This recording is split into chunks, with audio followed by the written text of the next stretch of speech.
Entra il corteo accademico. Il prorettore Andrea Caffarelli.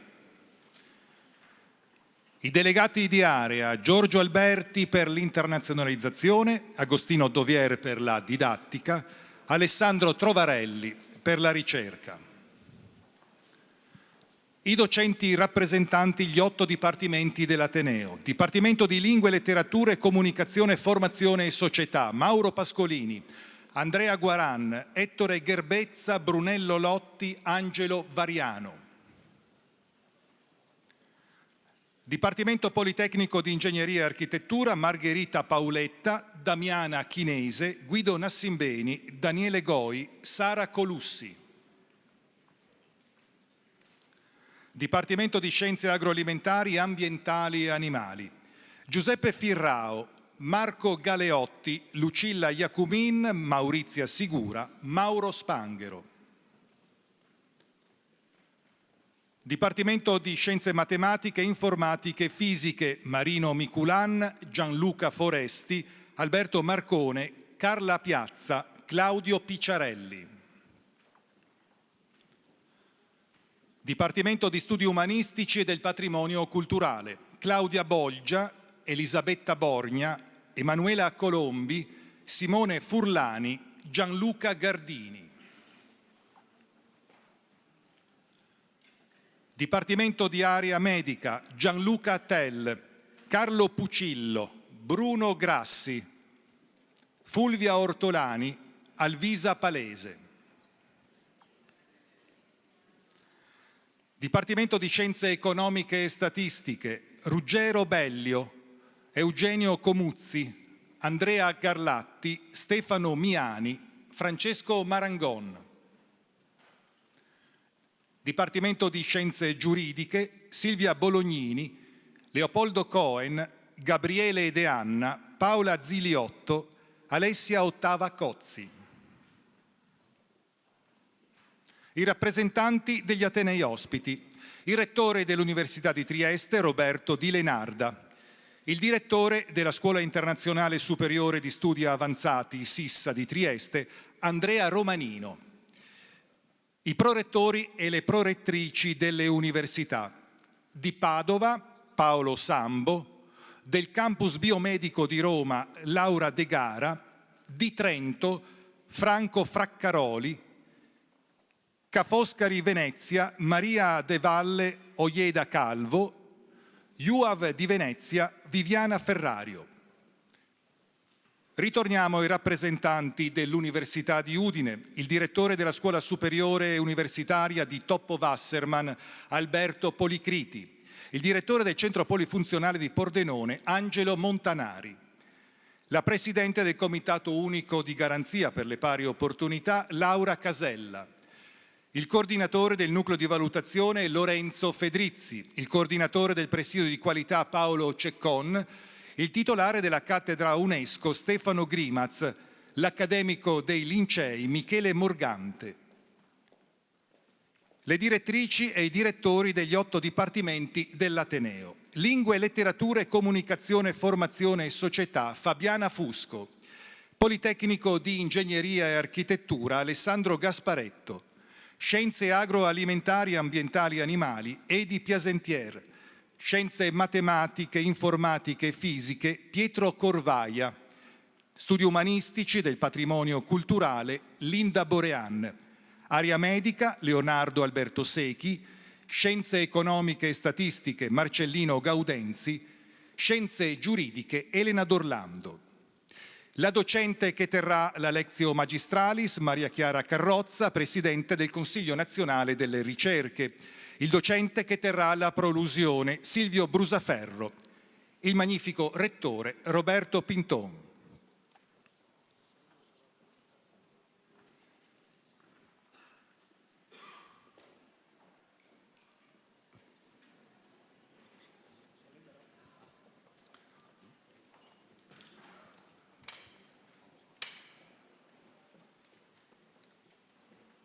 Prende la parola per la relazione il rettore Roberto Pinton.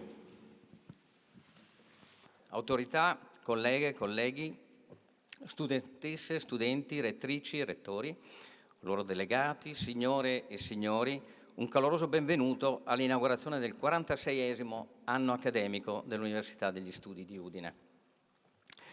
Saluto con viva cordialità il sindaco di Udine, professor Alberto Felice De Toni, già rettore di questo Ateneo, e l'assessore regionale al lavoro, formazione, istruzione e ricerca università, la dottoressa Alessia Rosolén, che è sempre vicino a noi. Saluto cordialmente il prefetto di Udine, dottor Domenico Lione, e Sua Eccellenza l'Arcivescovo di Udine, Andrea Bruno Mazzoccato. Ringrazio per la loro presenza anche tutti i rappresentanti delle istituzioni, assessori regionali, comunali, le associazioni di categoria e tutti coloro che hanno voluto partecipare a questa importante cerimonia. Interverranno dopo di me la signora Rachele Ughetti, Presidente del Consiglio degli Studenti, e la dottoressa Francesca Giannelli, in rappresentanza del personale tecnico-amministrativo dell'Ateneo. Il programma prevede inoltre la Lectio Magistralis alla professoressa Maria Chiara Carrozza, Presidente del Consiglio Nazionale delle Ricerche, prima donna, se non ricordo male, a rivestire questo importante ruolo, quindi nei prossimi 100 anni saranno tutte donne, credo, i presidenti, alla quale va la mia gratitudine per la disponibilità che ha sempre dimostrato nei confronti del nostro Ateneo qui spesso. A seguire la prolusione affidata al professor Silvio Brusaferro, ordinario di Igiene Generale Applicata e già presidente dell'Istituto Superiore di Sanità. Come consuetudine vorrei porgere un saluto a tutti in friulano, a voi dai il benvenuto a dus gli ospiti presenti, ai retors, italians foresh, ai docenti, al personale tecnico amministrativo e ai studenti. Prima di iniziare la mia relazione, propongo questa immagine, che vedete poco, ma è Palazzo Florio illuminato di rosso, per ricordare Giulia Cecchettin, una studentessa dell'Università di Padova. Lo stesso colore del nastro che molti di voi, vedo, grazie, hanno voluto appuntare sul vestito per ribadire la ferma condanna di ogni tipo di violenza e abuso contro le donne. È un simbolo, certo, come le panchine rosse che abbiamo voluto disseminare nelle nostre sedi. Noi però abbiamo anche dato vita ad azioni concrete, quali la produzione e distribuzione di pubblicazioni su questi temi, l'istituzione di un premio di laurea titolato a Silvia Gobbato, una nostra laureata e praticante avvocato barbaramente uccisa, la definizione di un corso sulle pari opportunità sulla medicina di genere, e siamo stati fra i primi atenei a introdurre l'identità alias, e ovviamente abbiamo redatto il bilancio di genere Gender Equality Plan. L'Ateneo, ricordo, condanna ogni forma di violenza. Questo ha anche aderito alla rete delle università italiane per la pace. Non dimentichiamo, sono molti i conflitti in atto. E si impegna tenacemente per favorire il dialogo e lo sviluppo di una cultura del rispetto e della tolleranza. Vogliamo fare di più, lo sappiamo. Assieme però a tutti coloro che credono nel valore dei simboli e nella forza delle azioni. Ai presenti è stata distribuita copia del rendiconto sociale 2022-23. È un documento importante per noi perché illustra le attività svolte dall'Ateneo nell'ultimo anno accademico, considerandone l'impatto sul patrimonio. L'Università di Udine, che è un'amministrazione pubblica e poi per storia e per principi, considera doveroso esporre in modo trasparente e responsabile quanto fatto, quanto sta facendo e ciò che ha in programma di fare. Il rendiconto sociale è un atto volontario, non è imposto per legge, però che abbiamo deciso di presentare in occasione dell'inaugurazione dell'anno accademico 2023-24, proprio per condividere i risultati delle attività con tutte le rappresentanze con cui il nostro Ateneo interagisce. Nel documento si fa esplicito riferimento al piano strategico di Ateneo 2022-2025, che non a caso si intitola al titolo Decidere per il futuro. Al piano, che è stato approvato nel luglio 2022, sono state assegnate risorse per complessivi 30 milioni. Vedete come sono suddivise, insomma, abbiamo definito delle azioni e mirato dei target, in parte sono quelli che vi presenterò anche oggi, e abbiamo naturalmente degli obiettivi da raggiungere per il 2025. Il piano infatti si articola in 9 obiettivi strategici, ecco, che rispondono alla visione generale del nostro Ateneo, che considera fondamentale caratterizzare il proprio profilo didattico e scientifico in un'ottica interdisciplinare e a dimensione internazionale, ma vuole mantenere la specificità di un'università sorta per volontà popolare e fortemente radicata nel territorio, essendo al tempo stesso universale nella tradizione accademica classica. I 9 obiettivi li vedete, partono appunto, analizzano, vogliono esprimere questa volontà. Per quanto riguarda l'attività didattica, ecco, posso dire che nel novembre 1978 iniziavano le prime lezioni all'Università di Udine, 45 anni fa, erano 300. Erano giovani e forti, qui ci fermiamo, adesso siamo 15.300.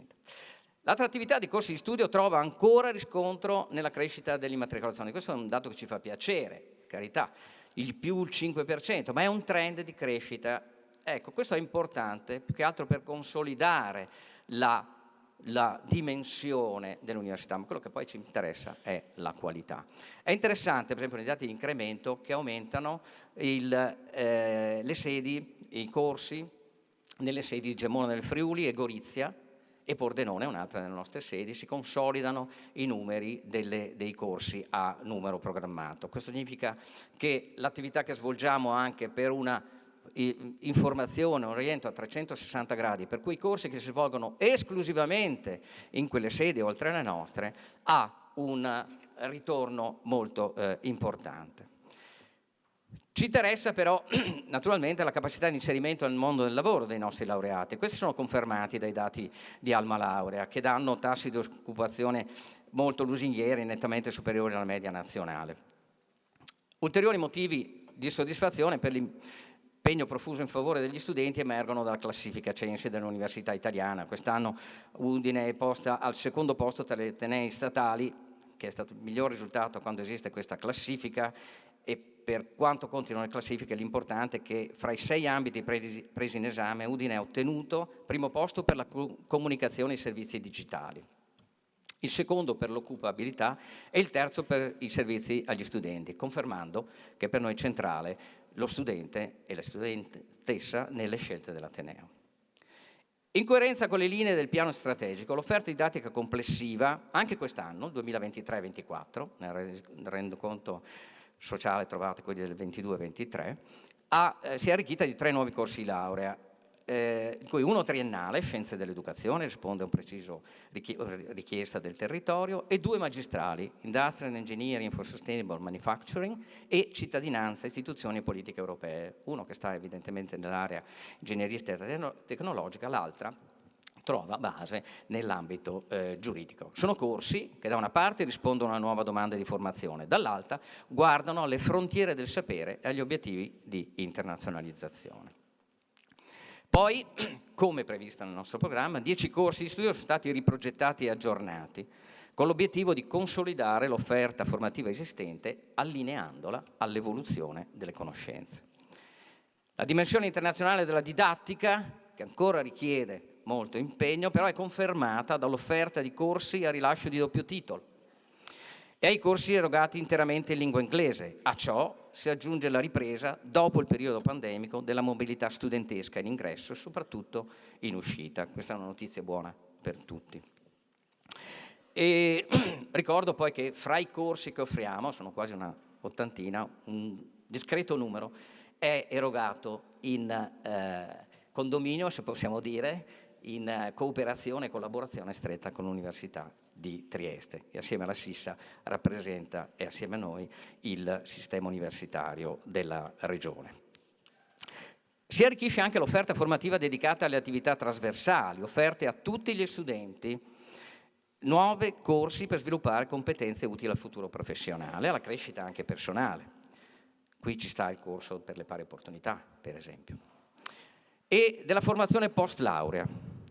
Particolare attenzione è posta poi all'attività didattica, innovativa e laboratoriale. Tra le numerose iniziative, soprattutto di quest'ultima, ricordo il progetto congiunto Università-Imprese, che è denominato Impresa Magistrale. Si tratta di un percorso individuale su temi di ricerca sviluppati da docenti dei corsi coinvolti e dalle aziende che collaborano al progetto. Gli studenti ricevono una borsa di studio che peraltro è sostenuta dalla Fondazione Friuli, svolgono il loro percorso individuale comprensivo di tirocinio all'interno dei laboratori e in azienda, quindi facciamo formazione, trasferimento tecnologico se volete, attraverso la formazione e placement. E il complesso Uniwood Lab Village, che ho citato, è il polo di ricerca applicata avanzata dell'Ateneo, sostenuto dal Ministero dell'Università e della Ricerca, dalla Regione Friuli Venezia Giulia e dalla Fondazione Friuli, che conta oggi 33 laboratori tecnologici disponibili per attività di ricerca, didattica e terza missione. In questo contesto è nato anche il progetto Uniwood e-Racing Team, che è una piccola vettura monoposto. È piccola per il rettore, è piccola perché quelle sono le dimensioni stabilite, con motore elettrico, che è ideata e costruita da un gruppo di studenti per gareggiare al campionato universitario internazionale Formula Student.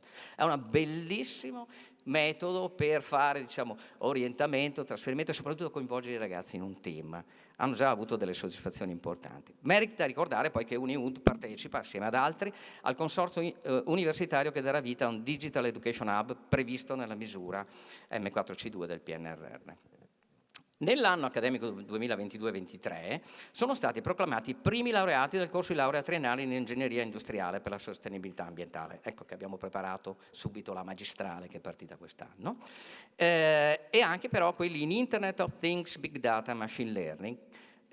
Questi sono evidentemente due corsi che rispondono agli obiettivi che ci eravamo dati nel piano strategico. La riduzione della dispersione studentesca, un altro obiettivo. Io non li delineo tutti, porto alla vostra attenzione quelli che sono, diciamo, un po' più eclatanti e importanti a mio giudizio. L'Ateneo è da sempre impegnato in attività che mirano a favorire l'accesso ai percorsi universitari da parte di studenti e studentesse adeguatamente informati e consapevoli delle opportunità che la formazione accademica può offrire. Informazione, ma buona informazione, non solo reclutamento. Per questo, accanto alle agevolazioni economiche, che teniamo e sono sostenute ovviamente in Regione dal forte impegno della Regione, l'Ateneo ogni anno si rende protagonista di numerose attività di orientamento in ingresso. In aggiunta a queste attività sono stati anche offerti nell'anno 2022-23 40 percorsi per le competenze trasversali e l'orientamento, ai quali hanno partecipato più di 1500 studenti delle scuole. Il 2023 ha visto anche un ulteriore finanziamento da parte in ambito PNRR che ha portato alla sottoscrizione di 22 accordi con le scuole per l'erogazione di corsi e orientamento a 1400 studenti. Ecco, la dispersione studentesca credo che sia un problema nazionale che tutti dobbiamo affrontare con coscienza e utilizzando bene le risorse che ci vengono assegnate. Per quanto riguarda l'attività di tutoraggio, bene, una volta che sei entrato devi arrivare in fondo e con soddisfazione tua e crescita personale. Sono stati banditi 150 assegni per tutor informativi, didattici e trasversali, cioè in poche parole persone che hanno il compito di accompagnare lo studente nelle diverse fasi del loro percorso di studi. Poi, per rispondere alla vocazione inclusiva dell'Ateneo, dall'anno accademico 2022-23 sono state integrate le linee guida per l'inclusione e il diritto allo studio delle studentesse e degli studenti con disabilità, DSA. A questo proposito ha riscosso grande interesse e partecipazione il ciclo di seminari rivolto ai docenti, Includi Uniwood si intitolava. È stata inoltre introdotta una tassazione agevolata per gli studenti con DSA che va a integrare i benefici già previsti per gli studenti con profilo a tempo parziale e per gli studenti genitori. L'attività di ricerca, il secondo pillar importante e fondamentale dell'università. Fa piacere ricordare che anche quest'anno sono 48 i docenti dell'Università di Udine che sono inseriti nella classifica mondiale degli scienziati con più elevato impatto nella produttività scientifica nei rispettivi campi di ricerca, cioè l'impatto della loro produttività scientifica. E questa è un'indagine annuale ideata dall'Università di Stanford. E inoltre quest'anno 4 docenti di informatica dell'Università di Udine, una delle più vecchie aree della nostra giovane università, sono risultati fra i 2000 più influenti studiosi nei diversi campi dell'intelligenza artificiale nella classifica AI 2000. Nell'ambito del piano strategico di Ateneo, i dipartimenti hanno definito i loro progetti strategici. Quindi il piano strategico di Ateneo delinea e i dipartimenti declinano con un loro proprio piano strategico, gli 8 dipartimenti, e hanno sviluppato 3 precise linee di azione, sulla didattica naturalmente, la ricerca interdipartimentale e quella dipartimentale. E i progetti di ricerca interdipartimentali sono stati elaborati da ciascun dipartimento che si è assunto la leadership di queste aree interdisciplinari, coinvolgendo a volte tutti gli 8 dipartimenti. E quindi l'idea era di affrontare con un approccio multidisciplinare temi di interesse trasversale, imprescindibile ormai, e contestualmente a questi, ai progetti di competenza interdipartimentale, i singoli dipartimenti stanno realizzando i propri progetti di ricerca dipartimentale che sono centrati attualmente su temi coerenti con l'indirizzo scientifico del Dipartimento, la storia, la vocazione, le eccellenze presenti nel Dipartimento. La progettualità scientifica naturalmente non può pensare di essere sostenuta solo dal piano strategico di Ateneo, ci mancherebbe. Poi chi viene dopo, se no, se la prende con me. Ma la progettualità scientifica è stata sostenuta in quest'anno da una serie di enti finanziatori, diciamo i soliti, però è importante poterli elencare. A questi si aggiungono le attività che rientrano nei progetti del PNRR, la misura 4C2 dall'Università all'impresa, a cui l'Ateneo prende parte. Ricordo il Centro Nazionale sulla Biodiversità, capofila CNR, Agritech, e l'ecosistema dell'innovazione, che ha trovato il modo di mettere assieme tutti gli atenei del nord-est e promuovendo una enorme e fitta collaborazione col mondo delle imprese e naturalmente la supervisione delle istituzioni. E mi fa anche piacere sottolineare il risultato ottenuto nell'ambito dei bandi per progetti di rilevante interesse nazionale, PRIN. Ecco. Anche qui ci sono stati ingenti finanziamenti, però insomma è la soddisfazione di avere 125 progetti approvati, di cui 41 come coordinatore, su quasi 300 proposte presentate. Ecco, a me fa piacere anche questo, del numero di proposte presentate. E infatti con le risorse concesse dal Ministero dell'Università e della Ricerca, l'Ateneo ha promosso anche la partecipazione di giovani ricercatori ai programmi europei, Marie Curie, ERC, Starting Grant. E se abbiamo queste performance, io credo che testimonino l'utilità, l'opportunità degli investimenti che sono stati sostenuti dall'Ateneo negli ultimi anni per promuovere la progettualità scientifica. Infatti dal 2018 al 2022 la percentuale delle entrate per la ricerca che derivano da bandi competitivi, partecipazioni e vittorie, vincite ai bandi competitivi, è passata dal 9, pensate, al 72%, invertendo la proporzione con le entrate da contributi di altra origine, che sono scese dal 72 al 15%. Poi però bisogna pensare al riequilibrio generazionale, i giovani. Da qui abbiamo l'offerta dottorale. Anche qui una parte dei dottorati peraltro sono, diciamo, in collaborazione in maniera privilegiata con l'Ateneo di Trieste, ma non solo. E il 39esimo ciclo, quello che è partito adesso, conta 12 dottorati con sede amministrativa presso l'Ateneo, 4 amministrate da altre sedi e 11 di interesse nazionale. Complessivamente, questo è un dato importante, sono state bandite 140 posizioni, di cui 130 sostenute da una borsa di studio che derivano da fondi di Ateneo, naturalmente investe l'Ateneo, più di 3 milioni l'anno su questo, PNRR, Fondo Sociale Europeo e privati. Questo in particolare per i dottorati innovativi industriali, che sono più di una ventina ormai, come borse. Nel corso dell'anno sono state inoltre bandite 177 posizioni di assegni di ricerca e assunti mediante piani straordinari di reclutamento 56 nuovi giovani ricercatori. Tornerò nelle conclusioni su questo, perché questo è un patrimonio giovani ricercatori che non può essere disperso. Le buone politiche di reclutamento e gestione di ricercatori hanno poi trovato riconoscimento nella conferma della certificazione di qualità europea per Human Resource Excellence in Research, da parte ovviamente della Commissione europea. Fa piacere ricordare che l'Ateneo è fra le 16 università italiane ad averla ottenuta, ma qui anche ci sforziamo di delineare dei criteri e delle modalità di condotta proprio in quello che facciamo nel reclutamento. Il potenziamento della terza missione, cioè l'Ateneo agente di sviluppo del territorio, certo un'università nata per volontà popolare, il rapporto col territorio è un punto fondante, imprescindibile e ne deve guidare anche l'operato. E anche nel piano strategico varato trova spazio questo tipo di attività. La vocazione dell'Ateneo per il trasferimento tecnologico trova chiaro riscontro nell'attività di brevettazione. Dal 1991 sono più di 270 i brevetti rilasciati, e quello che è interessante è che questi fruttano ricavi, almeno negli ultimi anni, al di sopra della media delle università italiane, che non è molto alta, devo dire, però questo ci dà anche maggior spinta a valorizzare l'attività di ricerca. E poi nella realizzazione del già citato UniUd Lab Village, che è un luogo di incontro tra mondo della ricerca e imprese. Ricordo qui non solo i sostenitori che ho ricordato prima, ma anche per esempio la fattiva collaborazione con associazioni come Confindustria. Fa piacere sottolineare che la Fondazione Friuli, proprio storica, appassionata, sostenitrice dell'Ateneo, ha dedicato il tradizionale annuario 2023 proprio all'UniUd Lab Village. Nell'ambito che anche la professoressa Carrozza ha avuto modo di visitare, abbiamo stressato anche in quel caso. Nell'ambito delle attività destinate alla cittadinanza va ricordato il Festival Collegamenti, che è dedicato all'incrocio di saperi e discipline. Anche qui c'è molta voglia e volontà di condividere. Si è tenuto per la prima volta a Udine e ha visto la partecipazione di circa 2000 persone.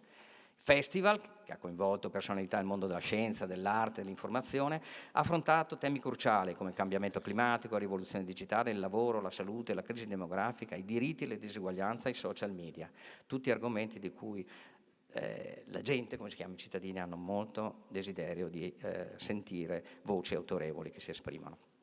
Si è inoltre svolta a Pordenone la terza edizione PN Trading Places, che è il primo e unico festival in Italia sulla cultura finanziaria.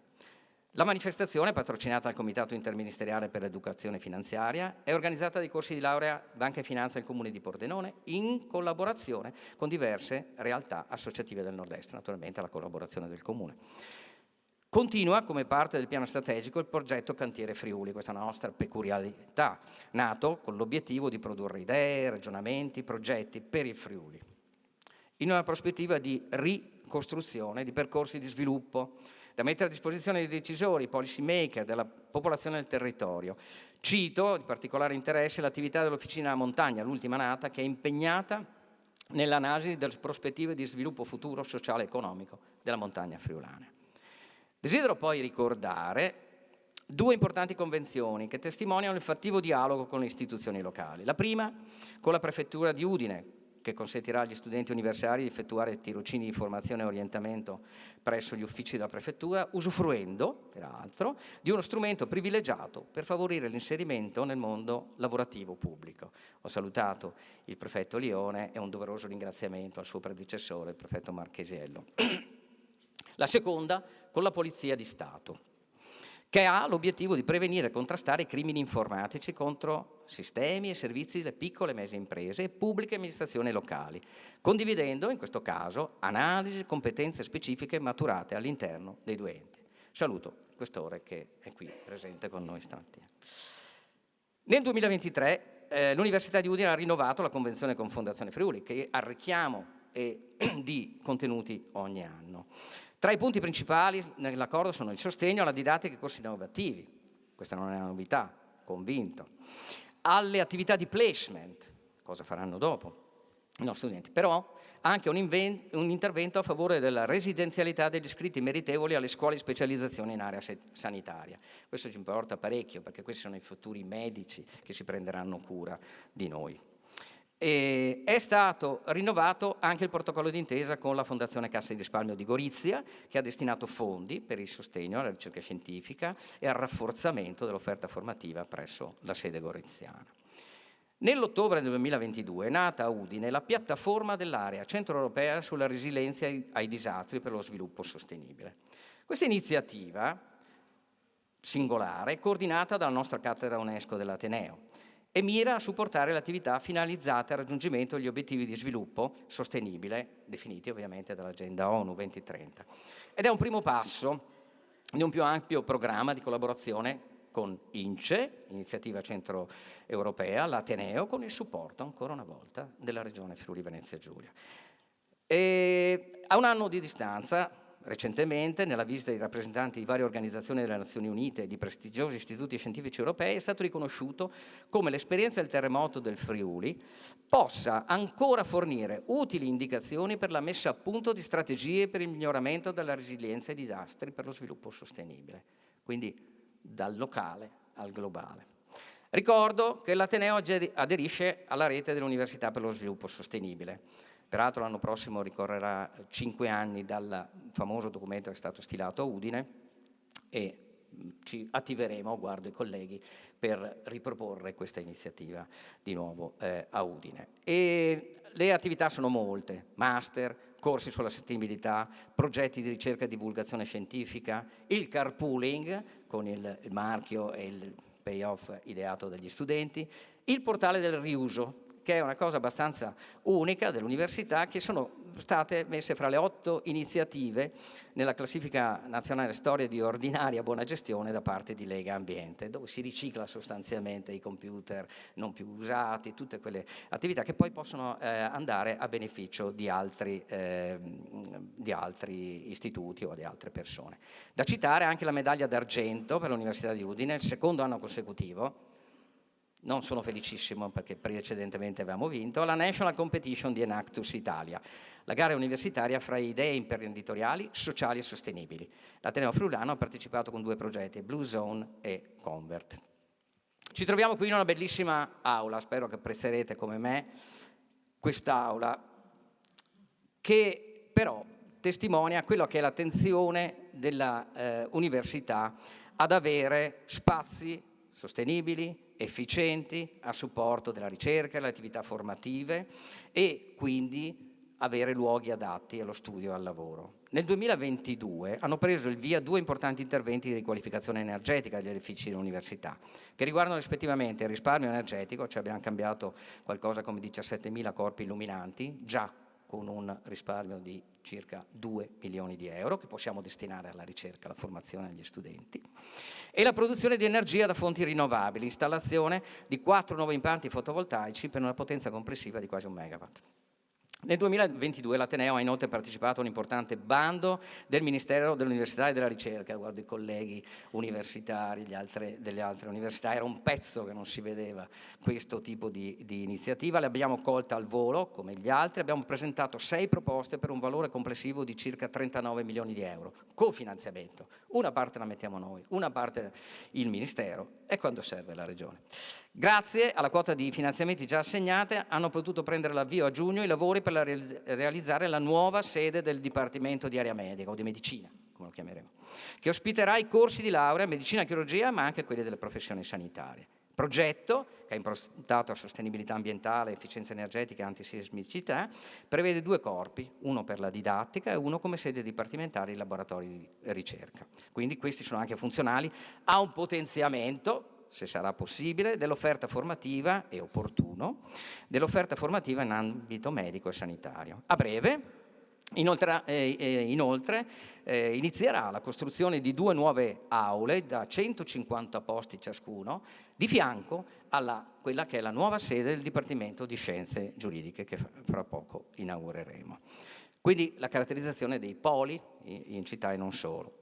Però la scelta in termini di sostenibilità degli edifici ha consentito all'Ateneo di ottenere un importante riconoscimento. La Biblioteca Scientifica e Tecnologica, si trova presso il Polo Scientifico e Tecnologico, quello dove abbiamo celebrato l'inaugurazione l'anno scorso, è risultata fra i 6 vincitori del Premio Nazionale Casa Clima. Sono 20.000 i progetti, 20 selezionati alla fine, 6 premiati, ed è l'unico edificio pubblico premiato. Ci ha fatto molto piacere, però questo ovviamente essendo un edificio polifunzionale e multifunzionale ha il suo valore anche simbolico oltre che strutturale. Ricordo che la biblioteca fa parte di un più ampio progetto ed è stato realizzato grazie al finanziamento, ancora una volta, dalla Regione Friuli Venezia Giulia. Se qualcuno, parlo a quelli che vengono da fuori, non avesse ancora capito, insomma, siamo in una regione che ci sostiene. Giova sottolineare che l'impegno dell'Ateneo nella riqualificazione degli edifici universitari è funzionale, non solo a renderli più accoglienti, efficienti, capienti, ma anche a ridare valore e vita a parti della città, cioè il ruolo anche nella rigenerazione urbana. Non è banale. Mi avvio alle conclusioni. Posso dire che quanto fin qui illustrato, unitamente a quanto riportato nel resoconto sociale, vi invito a sfogliarlo, dimostrano chiaramente, lo posso dire con orgoglio e decisione, che l'Università di Udine, con coraggio e determinazione, se mi permettete, con la concretezza che contraddistingue la popolazione di questo territorio, sta progressivamente consolidando il suo ruolo sociale. Altrettanto chiara è la volontà di elevare la qualità della didattica, sempre e comunque, della ricerca, dei processi di gestione di questa importante istituzione pubblica, che vuole porre al centro della propria attività l'inclusione e l'accompagnamento degli studenti e le studentesse lungo tutto il percorso accademico, impegnandosi già nelle fasi precedenti all'ingresso e fino a quelle che seguono l'uscita dall'università. A questo proposito mi piace ricordare che nelle scorse settimane il nostro Ateneo è stato sottoposto alla visita della Commissione di esperti valutatori CEV, dell'Agenzia Nazionale di Valutazione del Sistema Universitario della Ricerca ANVUR. Saluto il direttore generale e nostra vecchia conoscenza. Il lavoro della Commissione è consistito in audizioni con oltre 400 tra docenti, ricercatori, studenti, personale e portatori di interesse, visite e valutazioni a 3 sedi di Udine, Gorizia e Pordenone, 2 dipartimenti, 2 corsi di dottorato e 7 corsi di laurea, questo definito sulla base delle nostre dimensioni e delle nostre peculiarità. La visita era finalizzata all'accreditamento periodico dell'Ateneo, a cui tutti gli Atenei dovranno sottoporsi, nell'ambito delle procedure di accreditamento delle università italiane. La Commissione, da 16 esperti, di sostenibilità economico-finanziaria, di sistema, disciplinare e di studenti. L'Università di Udine è stata uno dei primi atenei italiani a essere soggetto al processo di valutazione con la nuova procedura, si chiama AVA 3, come del resto era già accaduto nel 2016. Ed è stato un bel momento di dimostrazione di senso della comunità e consapevolezza dei propri mezzi e del proprio ruolo. Nella relazione che vi ho illustrato, è stato chiaramente delineato anche il percorso di realizzazione degli obiettivi del piano strategico di Ateneo. Come vedrete, come avete visto, è evidenziato nelle azioni intraprese, obiettivi, azioni e i target, già raggiunti, ma quelli che abbiamo in previsione di raggiungere per il 2025.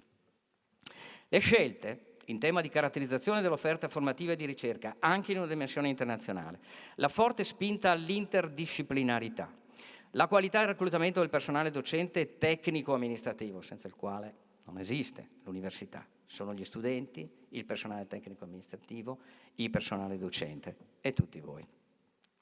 L'investimento in strutture e infrastrutture sempre più funzionali alla creazione di migliori condizioni di studio e lavoro. La gestione attenta e trasparente del bilancio economico-finanziario forniscono solide basi per un posizionamento sempre più deciso dell'Ateneo nel panorama accademico nazionale e internazionale. Decisiva sarà, per raggiungere questo obiettivo, la collaborazione con le istituzioni, altre università locali, certo non solo Trieste e Sissa, ma vi parlavo per esempio dell'ecosistema di innovazione che coinvolge 9 atenei, nazionali ed estere, gli enti di ricerca, il mondo economico produttivo della formazione, gli enti di ricerca, CNR, credo che qui sia molto ben rappresentato. Le iniziative del PNRR stanno dimostrando come sia necessario, per affrontare fenomeni complessi, favorire l'aggregazione fra soggetti pubblici e privati, creando le condizioni per un utilizzo efficiente delle risorse e una valorizzazione delle competenze distribuite. Gli ingenti investimenti compiuti sono veramente ingenti. Per sostenere questo approccio, congiuntamente al grande sforzo per l'immissione di giovani nel sistema della ricerca e della formazione, meritano di non essere dispersi. E così potrà proseguire anche l'Università di Udine, come tutti gli altri, a svolgere il suo ruolo. Con questo spirito, l'Ateneo ha dato vita anche a 2 iniziative interessanti. Una, congiuntamente all'Istituto di Genomica Applicata e con il supporto decisivo della Regione Friuli Venezia Giulia, la Fondazione per la ricerca genomica ed epigenomica. Questa nasce con gli obiettivi, tra gli altri, di valorizzare un'eccellenza regionale unica nel panorama nazionale in un settore ad alto tasso di sviluppo, consolidare e far crescere un centro regionale di avanguardia nel campo della genomica e più in generale nel settore delle scienze della vita, trattenere giovani talenti e attrarne di nuovi da altre regioni e auspicabilmente nazioni, sviluppare attività di ricerca applicata con le imprese, ad esempio agri-food e life science. Per consolidare lo stretto legame con il territorio che l'ha fortemente voluta, l'Università di Udine ha deciso anche di istituire un'altra fondazione. Sono 2 fondazioni diverse in realtà come tipologia. Si chiama Fondazione Attilio Masi, dal nostro benefattore, il noto cardiologo che ha investito nell'università con un lascito consistente. E utilizzeremo questo lascito per promuovere iniziative di sostegno per studenti meritevoli dell'Università degli Studi di Udine. L'affermazione del ruolo sociale di un ateneo dipende anche dalla capacità di valorizzare le vocazioni del territorio in cui opera, come si è detto. In quest'ottica si colloca un progetto, già in fase avanzata di progettazione, e non solo, di un nuovo corso di laurea triennale in ingegneria per l'energia, cioè evidentemente ambiti molto attuali e sicuramente per il futuro, presso la sede di Pordenone. Queste sono le sfide che ci accingiamo a cogliere, tenendo sempre presente che qui si formano i nostri giovani. Hic sunt futura, come dice il nostro motto. All'inizio del nuovo anno accademico desidero esprimere la mia gratitudine a tutta la comunità accademica, che è composta dagli studenti, dal personale tecnico amministrativo, dai docenti e dalle loro rappresentanze, che si mostra ogni giorno sempre più all'altezza del proprio ruolo, e chi siede qui di turno lo può dire con molto orgoglio. Un particolare ringraziamento a chi mi sta accompagnando nel compito che ho assunto, il prorettore vicario, le delegate e i delegati da area di settore, le direttrici e i direttori di dipartimento, dei dipartimenti, il direttore della scuola superiore, il coordinatore del nucleo di valutazione, il presidente del comitato unico di garanzia, il coordinatore del presidio di qualità, i senatori e i consiglieri, il direttore generale, sempre al mio fianco, il vice direttrice generale, i responsabili delle direzioni cape area e i responsabili dei servizi dipartimentali. Un sentito ringraziamento a tutti coloro che hanno reso possibile questa cerimonia, contribuendo anche a titolo volontario, iniziando dalla mia straordinaria segreteria. Un grazie sincero a quanti nel territorio cooperano con noi e a coloro che non ci hanno mai fatto mancare il nostro sostegno. Primis la Regione, come è stato citato, ma anche insomma, la presenza nutrita oggi lo testimonia. Desidero infine rivolgere un commosso pensiero a coloro che in questo anno ci hanno lasciati. I nostri docenti, Alessandra Gubana, Carla Fabro e Massimo Vischi. I colleghi amministrativi, Francesco Buffon, Stefano Chiarandini, Clara Coviello, già direttrice generale. 2 laureati honoris causa, Ezio Bortolussi e Lelio Palazzetti. E poi 3 brillanti studenti che non hanno potuto compiere il loro percorso integrale e abbiamo deciso di dare loro la laurea alla memoria, che sono Simone Boschini, Sara Butelli e Dario Dallava. Ora chiederei di alzarvi tutti quanti e con gli ideali e i valori su cui poggia questa comunità dichiaro aperto solennemente l'anno accademico 2023-24 dell'Università di Udine, il 46esimo della sua storia. Grazie.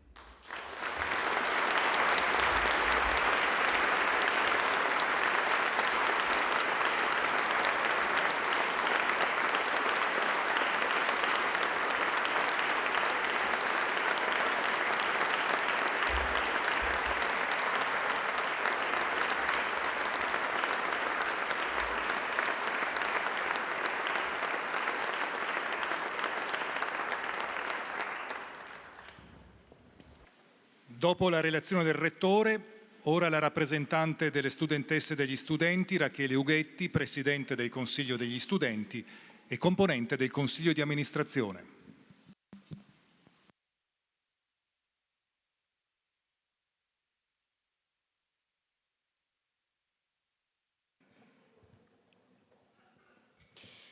Cara comunità dell'Università di Udine, studentesse, studenti, dottorande, dottorandi, ricercatrici, ricercatori, personale tecnico-amministrativo e docenti, magnifico rettore, autorità tutte. Come donna, ma ancor più in quanto studentessa e sua coetanea, negli ultimi giorni non riesco a non pensare a Giulia Cecchettin, che a pochi giorni dalla discussione della sua tesi di laurea è stata uccisa dal suo ex fidanzato e ritrovata nei pressi del lago di Barcis. Giulia è l'ennesima vittima di quella violenza macista che permea la nostra società patriarcale, incapace di costruire consapevolezza attraverso la discussione e la decostruzione dei propri privilegi. Una violenza che ha già mietuto e continua a mietere altre vittime oltre a Giulia. Per questo riteniamo imprescindibile che l'università e l'istruzione, così come ognuno di noi, si prodigano per formare una coscienza collettiva che ci educhi ad un'affettività che ci permetta di essere realmente considerati e tutelati tutti i giorni e che non si esprima cordoglio e dispiacere solamente quando si arriva alla morte di una di noi. In un clima in cui sempre più sono le soggettività marginalizzate a pagare, vogliamo incentrare il nostro discorso sul comma 2 dell'articolo 3 della Costituzione, secondo cui è compito della Repubblica rimuovere gli ostacoli di ordine economico e sociale che, limitando di fatto la libertà e l'uguaglianza dei cittadini, impediscono il pieno sviluppo della persona umana e l'effettiva partecipazione di tutti i lavoratori all'organizzazione politica, economica e sociale del Paese. Il diritto allo studio emerge dunque come chiave essenziale per il pieno sviluppo individuale e per la realizzazione di una società equa. Invece, un approccio basato esclusivamente sul merito e sulla premialità rimane cieco davanti alle differenze sociali, economiche e culturali, che tuttavia rimangono ancora oggi tra i fattori principali del successo scolastico e accademico. Nelle scorse settimane, come studenti e rappresentanti, siamo stati coinvolti nelle fasi finali della visita della Commissione Esperti Valutatori dell'ANVUR. Sappiamo bene che in quanto ateneo generalista di medie e piccole dimensioni, rientriamo in una competizione che ci vede sfavoriti, ma non crediamo che la soluzione sia una rincorsa al raggiungimento di target, che sulla carta possono mostrare un gran pregio, ma che poi nel concreto rischiano di andare a discapito della comunità studentesca. Non riteniamo sia strategico che gli investimenti per la didattica si concentrino principalmente sull'aumento del numero di iscrizioni e sulla riduzione dello studente fuori corso, e che tutto questo complesso tema venga ridotto ad un dibattito su percentuali da raggiungere. La regolarità delle carriere e la dispersione studentesca sono un tema molto delicato e a noi caro, che è necessario affrontare tenendo conto che la nostra generazione è piuttosto consapevole della propria fragilità. Davanti a noi si prospetta un futuro incerto, ma che più che mai esige da noi eccellenza per mezzo di una cultura del merito, in cui l'individuo è solo teoricamente libero di scegliere il proprio percorso tra infinite possibilità, che nel concreto dipendono invece dal capitale economico, sociale e culturale delle persone. Un percorso in cui le mete sono standardizzate, ma se per mancanza di mezzi non le raggiungiamo, il sistema non esita a scartarci nella cesta dei fallimenti. L'enfasi sul successo finisce così per dominare le nostre vite e la competizione regola i ritmi di studio e di lavoro. L'ansia, lo stress e la depressione sono le conseguenze più comuni di questa corsa, il cui vero obiettivo non è che la produttività. Anziché migliorare le condizioni di vita, il sistema universitario nel 2023 esaspera le disuguaglianze e peggiora lo stato di salute delle giovani. Per questo io vi chiedo in questa sede di aiutarci a prevenire questo, costruendo insieme un sistema accademico ed universitario in grado di insegnarci che non siamo numeri ma persone. D'altro canto, se il fine è puntare sulla crescita dell'università, è necessario investire proporzionalmente in servizi, spazi e risorse da destinare al diritto allo studio, inseriti in un progetto strutturale, lungimirante e implementabile. Ciò che maggiormente ci preoccupa, se guardiamo il contesto udinese, è il vuoto lasciato dal complesso di Viale Ungheria, che non era solo una casa dello studente, ma un autentico luogo di aggregazione universitaria in centro città, su cui si imperniava la vita accademica della nostra comunità. Una voragine che non è stata colmata da un piano di investimenti pubblici di ampio respiro, ma da una serie di soluzioni quale un affitto ad interim di un ex albergo che, con i fondi straordinari del PNRR e una serie di convenzioni insufficienti per coprire il servizio di ristorazione, di cui da tempo denunciamo la natura temporanea e dispendiosa e neppure pienamente efficace. Per costruire una città universitaria, o meglio, una regione universitaria, riteniamo sia imprescindibile un dialogo che tenga conto anche della voce del studente, che si esprimono attraverso la loro rappresentanza, costituita da studenti democraticamente eletti, tramite elezioni che dovrebbero essere frutto di un'unità di intenti e di un dialogo aperto tra soggetti che riconoscono la loro reciproca importanza. In un recentissimo report sul Caro Studi emerge quanto sia dispendioso frequentare l'università in Italia. In media annua va dai 9.379 euro per una persona in sede ai 17.498 euro per una persona fuori sede.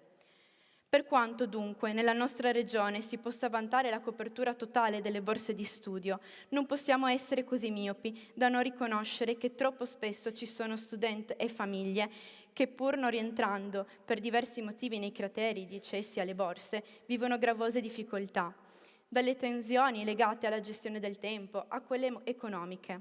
Allo stesso modo, l'immatricolazione con profilo a tempo parziale spesso non risponde alle esigenze per cui è stata creata.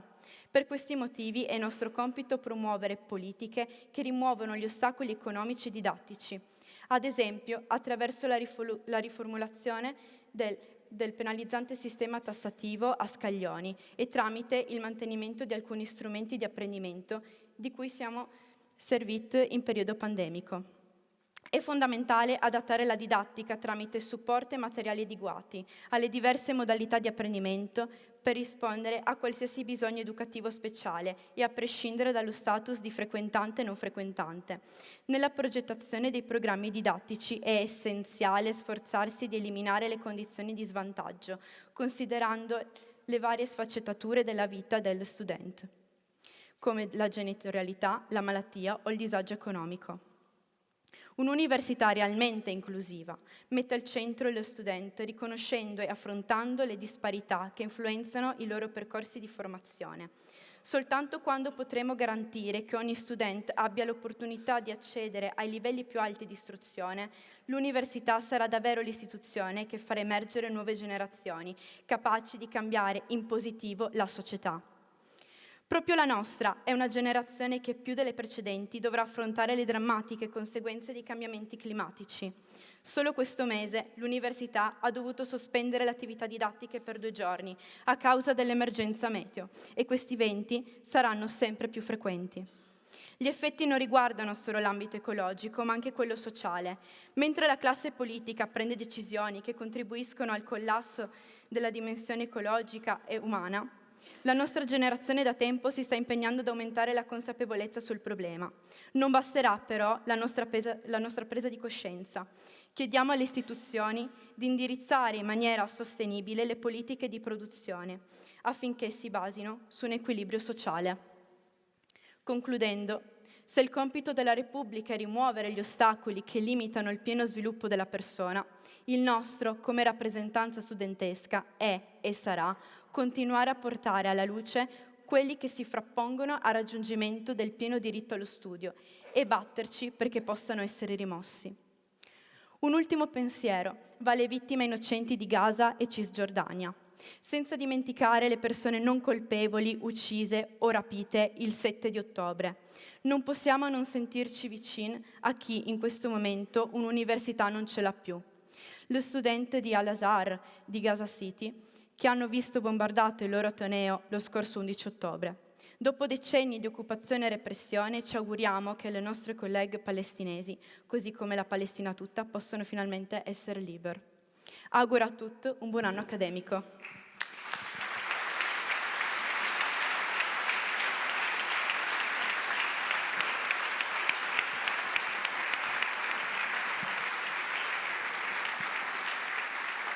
Grazie.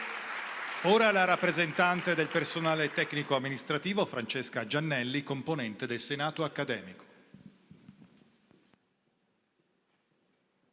Magnifico Rettore, autorità, comunità universitaria e ospiti, sono qui oggi a portare il saluto del personale tecnico, amministrativo, bibliotecario ed esperto linguistico.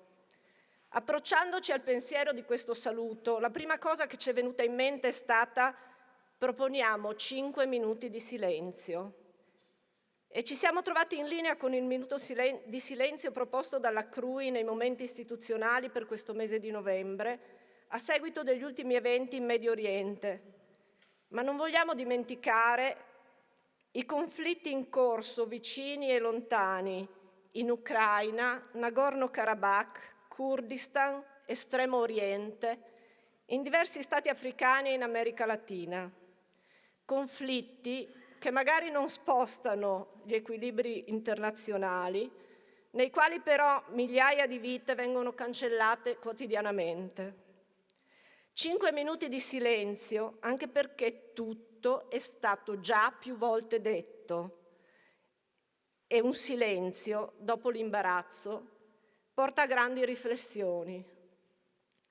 Le rappresentanze studentesche invece ci hanno recentemente ricordato come sia molto importante parlare e confrontarsi, soprattutto sul tema dei femminicidi, che anche qui è bene ricordare, per poi impegnarsi ogni giorno a invertire la rotta. Abbiamo pensato così di togliervi dall'imbarazzo del silenzio e condurvi in queste riflessioni su quanto ci riguarda più da vicino, ed è già stato più volte detto. Così parliamo degli stipendi inadeguati, i nostri, un contratto in fase di rinnovo già scaduto, con risorse erose dall'inflazione. Dagli ultimi dati OCSE, l'Italia è l'unico paese in Europa dove il potere d'acquisto delle retribuzioni negli ultimi anni ha registrato un valore negativo. Ricordiamo ancora l'impoverimento delle pensioni e dei servizi ai cittadini, in primis quello sanitario. E ancora siamo a parlare di un governo che questa volta, anche più dei precedenti, ignora la necessità e l'importanza di investire in università e ricerca, in una parola, nella conoscenza delle nuove generazioni, le basi del futuro Paese. A loro vogliamo e dobbiamo lasciare un mondo nuovo e diverso, dove non doversi più confrontare con consumismo frenato e con i grandi drammi che i cambiamenti climatici comportano.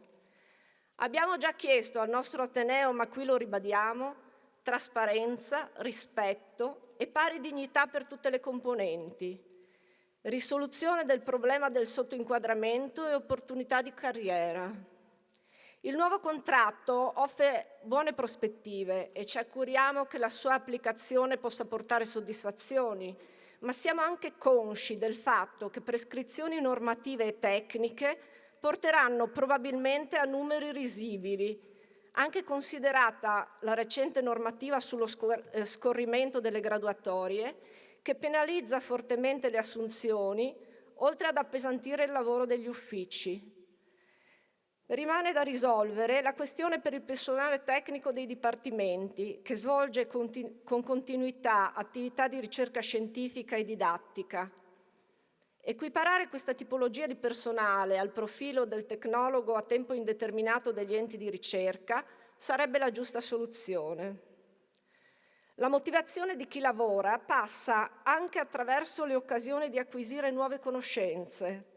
Su questo fronte, nonostante i molti passi avanti siano stati fatti, contiamo che formazione e aggiornamento professionale possono essere sempre condivisi e utili per la crescita e la valorizzazione di tutto il personale. Nuove assunzioni di colleghe e colleghi a tempo indeterminato sono necessarie per far fronte ai pensionamenti e a scadenze e incombenze sempre più pressanti. Il ricambio generazionale, indispensabile per il bene dell'organizzazione della società, è iniziato anche nel nostro Ateneo e non deve interrompersi. Purtroppo non è più possibile la stabilizzazione del precariato, portando a perdere professionalità già formate. Per quanto riguarda gli esperti e collaboratori linguistici, segnaliamo come manchino il profilo professionale dell'insegnante universitario di madrelingua e a livello di contratto finanziamenti aggiuntivi per il trattamento economico.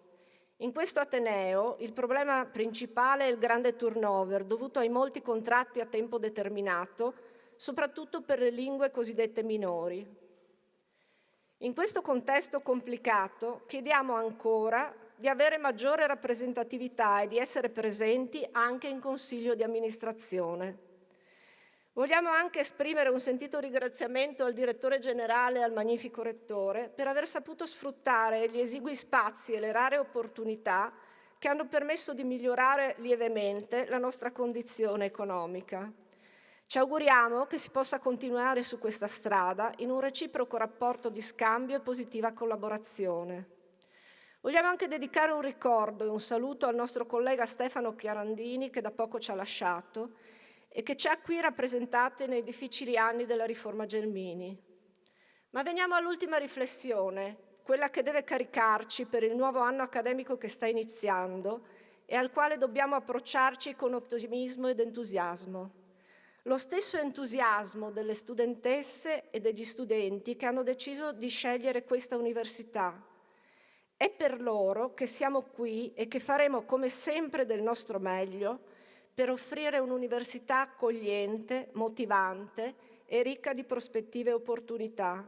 È soprattutto grazie a loro che molti di noi testimoniano sempre in maniera convinta un forte attaccamento all'istituzione per la quale lavorano.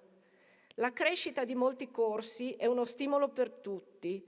L'università e le istituzioni regionali devono saper dare risposte alle richieste e alle aspettative delle studentesse e degli studenti, delle famiglie e del territorio tutto. La speranza e l'ottimismo per questo nuovo anno che inizia confermano che ci siamo e ci saremo anche per altri e nuovi processi di miglioramento.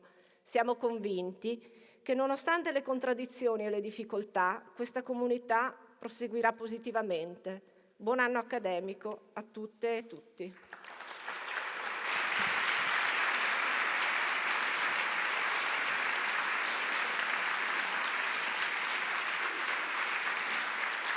Grazie.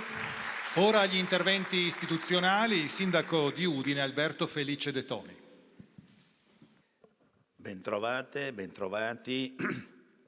Ecco un pizzico di emozione che oggi vi porto i saluti di tutta la città, perché come sapete ho passato più di 40 anni della mia vita in questa grande istituzione universitaria, e quindi saluto tutti i colleghi, le colleghe, i tecnici amministrativi, tutte le autorità che sono presenti e tutti quanti, e così gli studenti e anche i genitori che sono presenti in questa meravigliosa aula che voglio ricordare è dedicata a un nostro rettore che è Marzio Strassoldo. È la mia prima uscita come sindaco in questa università e quindi voglio sostanzialmente dirvi alcune cose. Intanto un déjà vu, era il 2013, era il primo anno che ero rettore e avevamo come ministro l'attuale Maria Chiara Carrozza. 10 anni dopo lei è presidente, prima donna del CNR, e io adesso sono sindaco, quindi mutano le cose, ma alla fine ci ritroviamo e quindi le auguro ogni cosa perché probabilmente questo è un segno. Ecco. Poi, questa è una università che è nata, lo sappiamo tutti, dal terremoto del Friuli. Il terremoto del Friuli è stato per questa regione una grande occasione anche di sviluppo economico e sociale, e questa università è nata nel 78, 2 anni dopo il terremoto, e all'articolo 1 ha una caratteristica particolare, e cioè che è finalizzata allo sviluppo del territorio. Pensate che questa cosa è stata ripresa 50 anni dopo dagli studi internazionali, i quali consigliano agli atenei di non rincorrere i ranking mondiali, ma di lavorare per i propri territori, tant'è che hanno coniato il termine di flagship university, cioè di università ammiraglie che devono avere come grande obiettivo lo sviluppo del territorio. Quindi voglio dirvi che questa università è nata dai suoi padri che l'hanno immaginata addirittura proiettata in avanti di 50 anni. Un'università che ha fatto un lungo percorso. Oggi avete sentito quante cose in questi ultimi anni ha fatto l'Università di Udine, un'università che, voglio ricordarlo, nel 2017 ha fatto il G7 University. Due università hanno fatto il G7 University in Italia e Udine può vantare di averla fatta, E l'anno dopo, nel 2018, abbiamo avuto, nel quarantennale, abbiamo avuto Mattarella. Ecco, tra l'altro voglio ricordarvi che la prolusione all'epoca la fece un altro nostro grande rettore, che è stato Franco Frilli. Ecco, quindi una istituzione che ha saputo coniugare sempre territorio e diciamo istituzione universitaria. Voglio dirle un'altra cosa importante, adesso purtroppo il Vescovo si è assentato, però in questi giorni c'è il tema del messale della lingua friulana. Voglio ricordare che anche l'università ha fatto le sue battaglie, siamo riusciti proprio nel 2016, se non sbaglio, a far entrare l'insegnamento delle lingue friulane nelle scienze dell'educazione. Quindi quello che voglio dirvi è che noi oggi in Consiglio Comunale faremo una delibera in cui andremo appunto a auspicare l'utilizzo della lingua friulana anche nel messale, però voglio anche ricordarvi una cosa, che se non ho letto male, quella delibera è stata presa con un meccanismo che ci vuole la maggioranza degli aventi diritto, cioè voglio dire che tutti gli assenti purtroppo erano voti contrari, quindi ne ho parlato con il Vescovo, siamo fiduciosi che come ci è riuscita l'università così ci riuscirà anche la Chiesa friulana in questo percorso. Udine è diventata una città universitaria e quindi noi ne siamo fieri ovviamente, e come comune noi lavoriamo con alcuni strumenti importanti. Il primo è l'Informa Giovani, che organizza workshop e laboratori di orientamenti, anche di crescita personale. E poi abbiamo una seconda iniziativa che si chiama invece Officine Giovani, dove abbiamo tutta una serie di percorsi artistici, abbiamo le sale prove, le sale registrazioni, gli spazi di coworking, abbiamo anche le aree relax. Recentemente abbiamo ospitato un gruppo di studenti di architettura presso il Parco Ardito Desio, per un percorso di riqualificazione urbana, avevano anche degli architetti come tutor, eccetera. Quindi noi cerchiamo di fare la nostra parte. Adesso stiamo avviando come comune in questi giorni proprio la possibilità di aprire al pubblico i giardini del Palladio. Noi ovviamente siamo grati a Maseri che ha voluto donare all'università questo importante palazzo, e siamo grati anche alla fondazione con cui l'università ha fatto un accordo, e adesso tra poco faremo l'inaugurazione del palazzetto, e conto appunto che l'apertura del giardino possa essere una grande occasione anche per la città. Però vorrei fare, qua voglio dirlo, un percorso nei prossimi 5 anni in fianco all'università su tanti progetti. Intanto, come abbiamo detto varie volte, mi piacerebbe affiancare a Ferolidoc una sezione Unidoc dove poter coinvolgere tutte quante le realtà italiane di agroalimentare, ma adesso, non so se lo sappiate, penso di sì, abbiamo scoperto che il nostro castello di Udine è sopra un colle artificiale, il più grande colle artificiale d'Europa. Abbiamo già ipotizzato di aprire un percorso per poterlo qualificare come sito UNESCO, e qui vogliamo avere in fianco ovviamente anche la nostra università. Ma abbiamo anche altre cose importanti, perché se ci pensate, il terremoto che ha donato al Friuli l'università ha anche fatto partire la protezione civile in Italia. Secondo me siamo in grado di lanciare, a mio avviso, una iniziativa importante sulla prevenzione dei rischi sismici e idrogeologici, e quindi io credo che tra comune, regione e anche i comuni storici come Gemona, e dove abbiamo già a Venzone la scuola per i rischi, possiamo immaginare un'iniziativa importante. Come anche, visto che il tema della lingua friulana e anche di questa regione è molto legata al plurilinguismo e alla multicolorialità, non vi nascondo che mi piacerebbe molto cominciare un percorso per puntare a questo punto ad un'agenzia europea. Noi siamo una regione in mezzo all'Europa, abbiamo le 3 culture, latina, germanica e slava, quindi io credo che noi abbiamo le carte in regola per poter ambire così alto. Ecco. Voglio concludere questa parte che riguarda l'università ricordandovi che l'accesso alla conoscenza è uno degli indicatori più importanti a livello europeo per l'uguaglianza di genere, di cui abbiamo già parlato ricordando la Cecchettin. Ecco, e purtroppo l'Italia è sotto la media europea, quindi abbiamo molto da fare.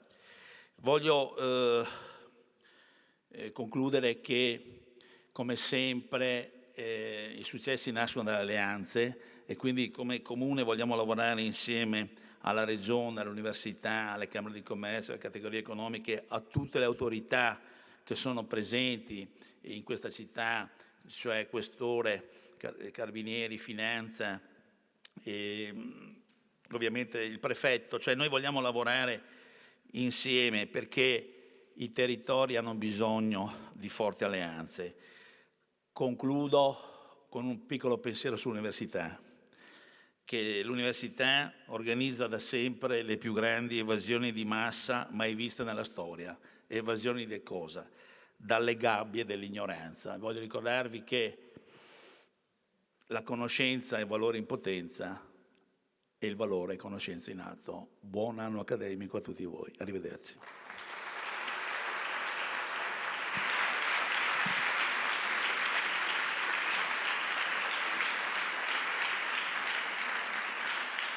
Grazie. Ora la parola all'assessore al lavoro, formazione, istruzione e ricerca, università e famiglia della Regione Friuli Venezia Giulia, Alessia Rosolen. Buongiorno a tutti, grazie. Intervengo non senza una certa emozione, soprattutto per la qualità degli interventi che mi hanno preceduta, per le riflessioni che sono state fatte sulla complessità del mondo nel quale viviamo, sulla necessità di andare ad individuare obiettivi che superino quello che è il contingente e il quotidiano, quello che è l'IC di cui si parla all'interno del motto dell'Università di Udine, che è anche il NUNC, che è l'ora, ma che deve, io credo, in questo momento essere rilanciato in una proiezione che è più ampia di quella contingente quotidiana alla quale molto spesso noi ci limitiamo.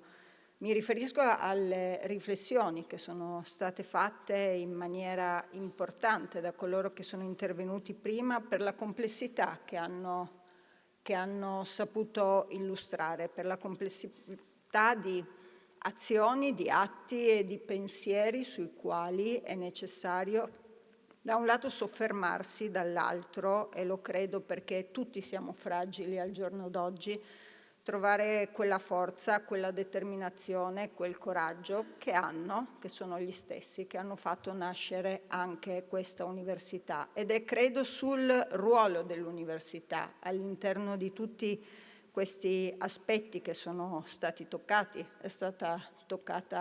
Sono state toccate le guerre, è stato toccato il Covid, sono stati toccati i fenomeni di femminicidio, tutti i fenomeni di scontri tra civiltà che avvengono all'interno del mondo e del mondo globale nel quale noi stiamo vivendo. Io credo che in questo momento siamo in un mondo in cui la cesura tra ciò che è stato e ciò che sarà è incontrovertibile, e ciò che è stata l'università e ciò che sarà l'università è uno degli aspetti sui quali è necessario fare la riflessione. Non c'è una risposta univoca, non esiste un soggetto che possa rispondere a tutte le sollecitazioni che sono state fatte, solo dall'azione collettiva, che è una frase che a me piace molto, vale per l'università, vale per qualsiasi altro tipo di istituzione presente sul territorio, dalla famiglia alle istituzioni più grandi e più importanti. Io credo che l'università, come è stato nel passato, l'ex magnifico rettore ha ricordato i grandi cambiamenti epocali.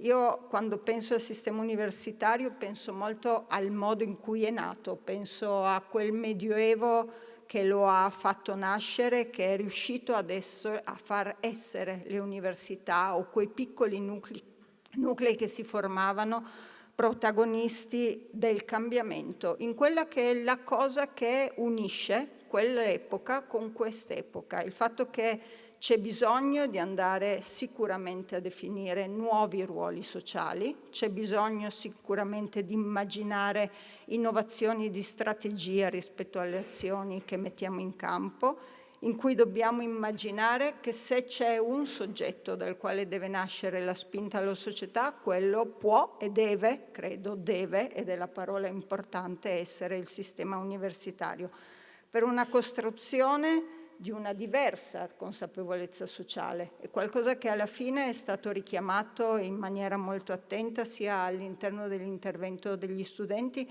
che all'interno dell'intervento del personale amministrativo. Agire, credo, è interagire. Questo è il ruolo che l'università ha e di cui il magnifico rettore ha dato ampia illustrazione nell'intervento iniziale. Non credo sia questa la sede in cui ricordare l'azione importante che l'amministrazione regionale mette in campo nella quotidianità, a sostegno sicuramente dell'università, dell'istituzione università, a sostegno dei cittadini, ma a sostegno e con un'unica finalità, che è quella della garanzia di attrattività e di qualità di questo territorio rispetto alla permanenza degli studenti e alla scelta e alle risposte che possono essere date al nostro territorio. Agire e interagire, dicevo, perché è il più grande risultato, ma al tempo stesso il fattore del cambiamento economico nel quale ci troviamo a vivere, ad essere uno dei momenti di rilancio di quello che è la visione della nostra società in questo momento. L'università, il territorio, il cambiamento, molto spesso in maniera legata solo a una disciplina, questo è già avvenuto. Le università rispetto al territorio e alle ipotesi di cambiamento si sono mosse molto spesso riuscendo a definire quelle che erano le traiettorie.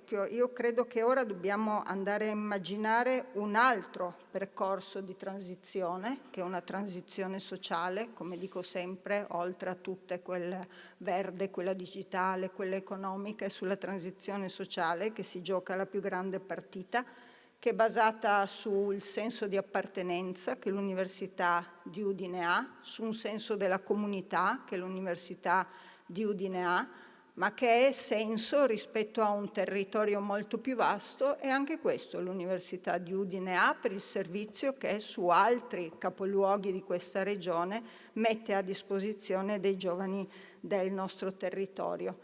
C'è un altro aspetto importante, e anche su questo il magnifico rettore nella sua introduzione si è soffermato.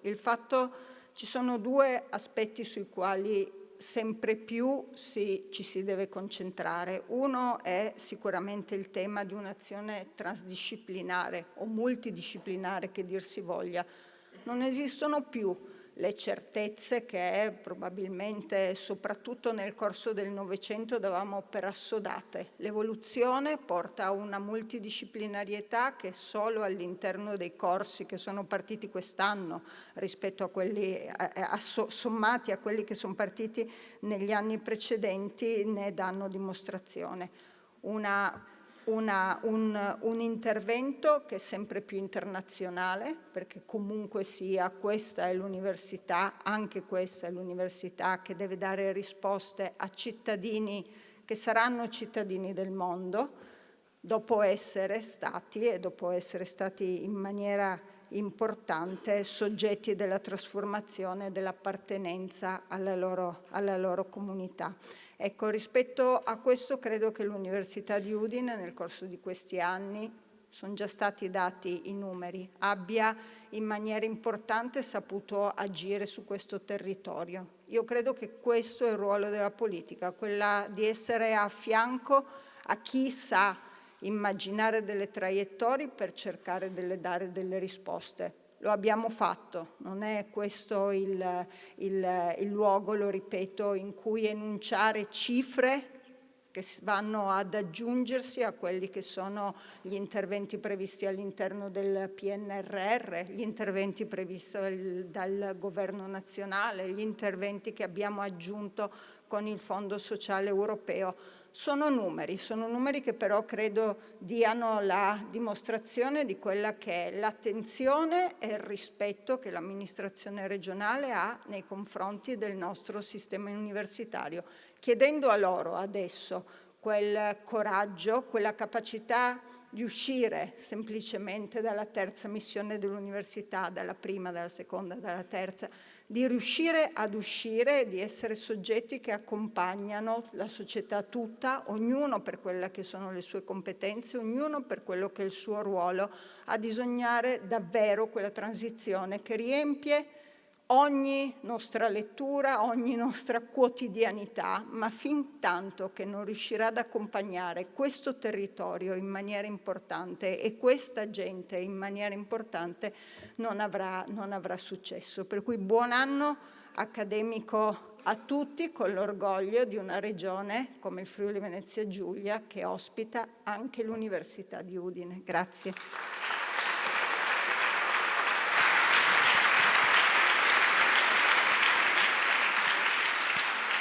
Grazie.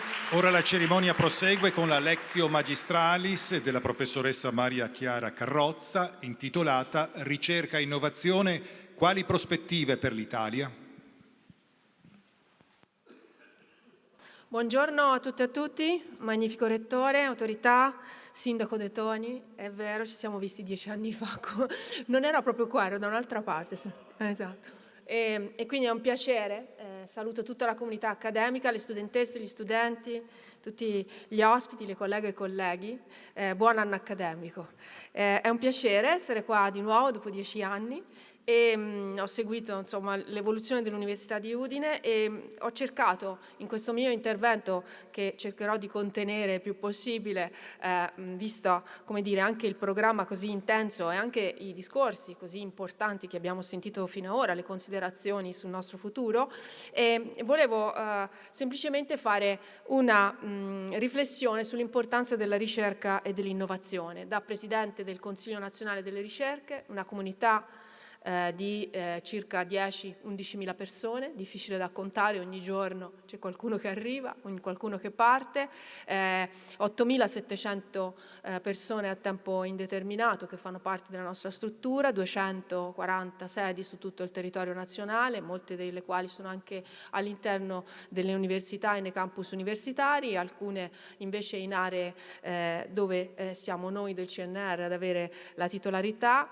Tantissime unità dentro alle università, abbiamo la supervisione scientifica della base artica, Dirigibile Italia, alle Svalbard, il punto più a nord, dove facciamo ricerca, e anche a sud condividiamo con Enea e con OGS la responsabilità del Programma Nazionale Antartide, di cui abbiamo la supervisione scientifica, e quindi ci coordiniamo insieme per la spedizione che in questo momento è in corso con 2 basi italiane in Antartide.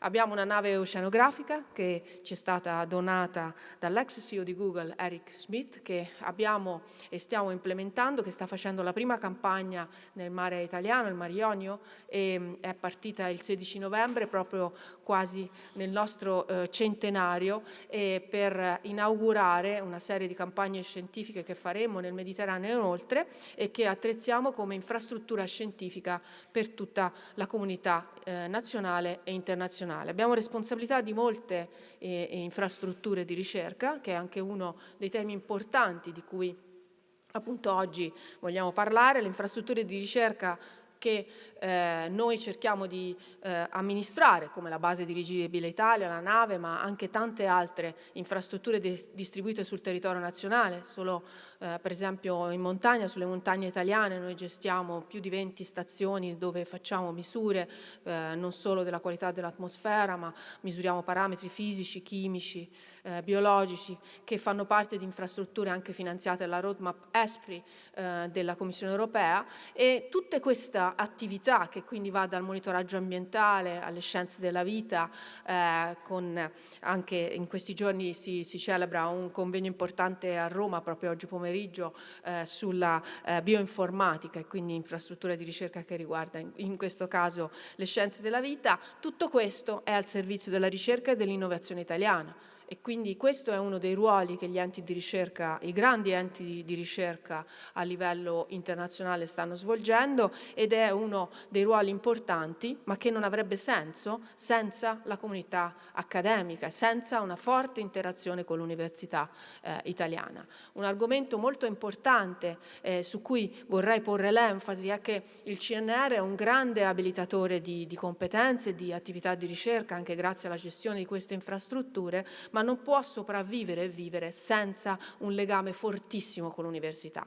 Proprio in questi 2 anni e mezzo di mandato da Presidente dell'ente ho visto e potuto vedere da vicino come il CNR funziona bene quando è dentro e insieme all'università, perché ha bisogno di giovani, di studentesse, di studenti, di laureandi, di dottorandi, ha bisogno di programmi comuni, di forte interazione e anche di rinnovamento e di, come dire, linfa vitale, idee, come abbiamo sentito la studentessa prima, ci colpisce. Io quando sentivo la studentessa dire e fare il suo saluto, ho pensato è l'università che ci dà la spinta in avanti, la critica, quella forte, come dire, tensione anche al miglioramento, al non accettare le cose come stanno, a volerle cambiare. Sia il rappresentante degli studenti che il rappresentante del personale ci hanno dato questa forte spinta, e l'università è il luogo della libertà, è il luogo dove costruiamo il futuro, e oggi lo abbiamo visto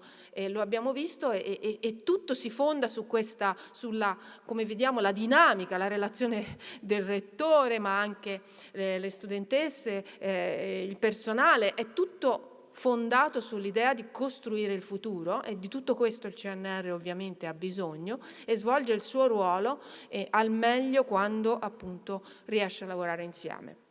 Abbiamo avuto 100 anni di storia, appunto abbiamo avuto 100 presidenti uomini, infatti io scherzo sempre, il rettore mi ha rubato le parole, che i prossimi 100 anni dovranno essere tutte donne per compensare.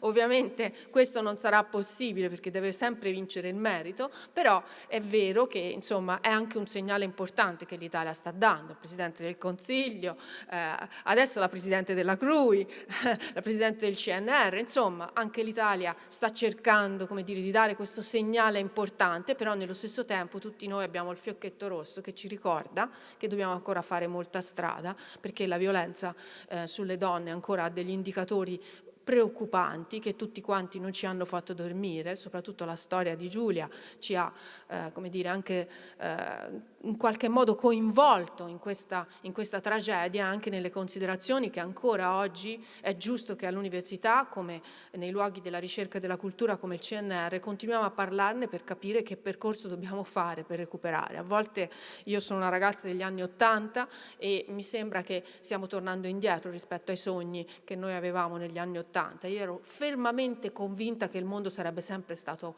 andato in avanti, cioè che la tecnologia ci avrebbe migliorato, che la pace si sarebbe diffusa, avrebbe prosperato. Eravamo dei sognatori negli anni '80. Ecco, se ora guardo ai ragazzi che hanno 20 anni, 15 anni, 20 anni, oggi cosa gli stiamo offrendo? E quindi la ricerca e l'innovazione devono offrire loro un mondo migliore, perché sinceramente non possiamo essere orgogliosi del mondo che stiamo lasciando loro, possiamo avere molta fiducia in loro. Io credo che dalle laureate e laureati che usciranno dalle nostre università, dall'Università di Udine, potremmo avere molto e dobbiamo, come dire, trasmettere il testimone e anche fare loro un po' largo, dandogli spazio, dando e acquisendo la leadership scientifica che meritano. E in effetti noi viviamo, grazie fortunatamente al momento anche legato in parte al centenario, in parte al contesto, il governo precedente, il governo Draghi, ma anche il governo Meloni hanno creduto nel CNR, come dire, ci hanno aiutato a compiere un percorso, e da un ente che effettivamente aveva qualche problema di bilancio, molte complessità, piano piano sta cercando di diventare un ente internazionale, un ente che deve essere una propulsione e anche un collegamento con il sistema europeo della ricerca. Quindi questa, come dire, anche elogio della ricerca e dell'innovazione deve portarci a guardare all'Europa come contesto internazionale, ma anche come luogo dove la nostra ricerca necessariamente si contestualizza. Non possiamo non parlare di Europa, e in effetti il CNR, ho imparato lavorando e facendo il presidente, è molto collegato ai sistemi europei della ricerca, e il senso dell'ente generalista con una massa critica di 10.000 e più si confronta con interlocutori come il CNRS francese. Il presidente del CNRS francese è anche presidente del nostro Supervisory Board, che è il board che monitora i nostri progressi e anche l'evoluzione della nostra riforma, ma anche il Max Planck e altri, Leibniz, Helmholtz, il CSIC spagnolo, e questa unione di enti di ricerca è fondamentale. Scopriamo che anche gli altri enti hanno una visione interdisciplinare e generalista del sapere, quindi è molto importante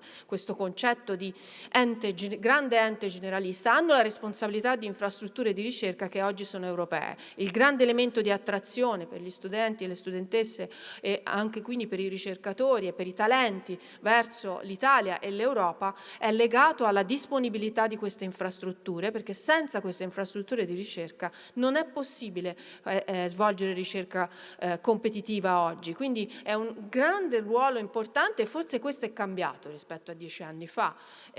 La grandissima accelerazione, se penso all'intelligenza artificiale o alla robotica, di cui avrei dovuto parlare oggi, ma ho deciso di cambiare in corsa il mio discorso, e come vedete parlo all'impronta perché parlo con il cuore, avendo visto ragazze e ragazzi, e soprattutto la studentessa che ha parlato, che mi ha molto colpito, perché è fondamentale dare a questi talenti una disponibilità, una possibilità di svolgere le loro ricerche al meglio. L'unica possibilità che abbiamo è di organizzare le infrastrutture di ricerca per loro, dargli gli strumenti.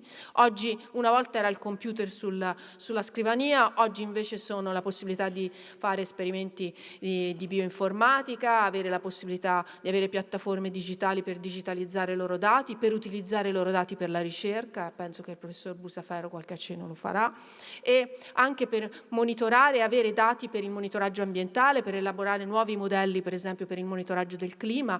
Qui in questo Ateneo siete importanti nell'ambito di Agritech e del Centro Nazionale di Biodiversità.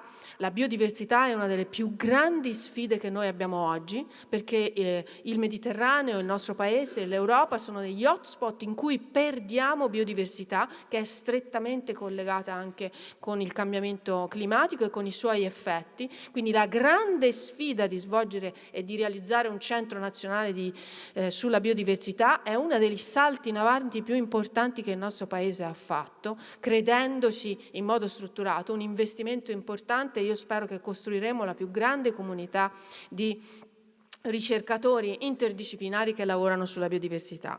Credo che oggi il processo dalla ricerca all'innovazione sia diventato molto rapido. Forse è un altro dei cambiamenti 10 anni dopo a cui ho potuto assistere, la anche capacità di portare sul mercato e diventare competitivi anche di algoritmi di intelligenza artificiale, di modelli, di nuove scoperte, di brevetti nel campo della robotica o di altri settori che sono altrettanto importanti, è diventata talmente rapida che senza un investimento nella ricerca fondamentale, nelle infrastrutture e nei talenti, non possiamo pensare di rimanere un paese manifatturiero e di rimanere competitivi, non solo scientificamente ma anche culturalmente. Quindi io con questo augurio che Udine e che l'Università di Udine sia uno dei nodi principali di questa avventura europea, anche che ha come obiettivo ultimo l'innovazione sociale e la crescita del nostro territorio, io penso di darvi un augurio di buon anno accademico, con la speranza che appunto intrecciamo ancora di più i nostri rapporti fra il CNR e l'università e con tutti gli altri atenei italiani ed europei riusciamo veramente a raggiungere risultati scientifici, soprattutto cambiare il corso della storia, il nostro rapporto col pianeta, e anche lavorare per la diplomazia scientifica e la pace. Grazie.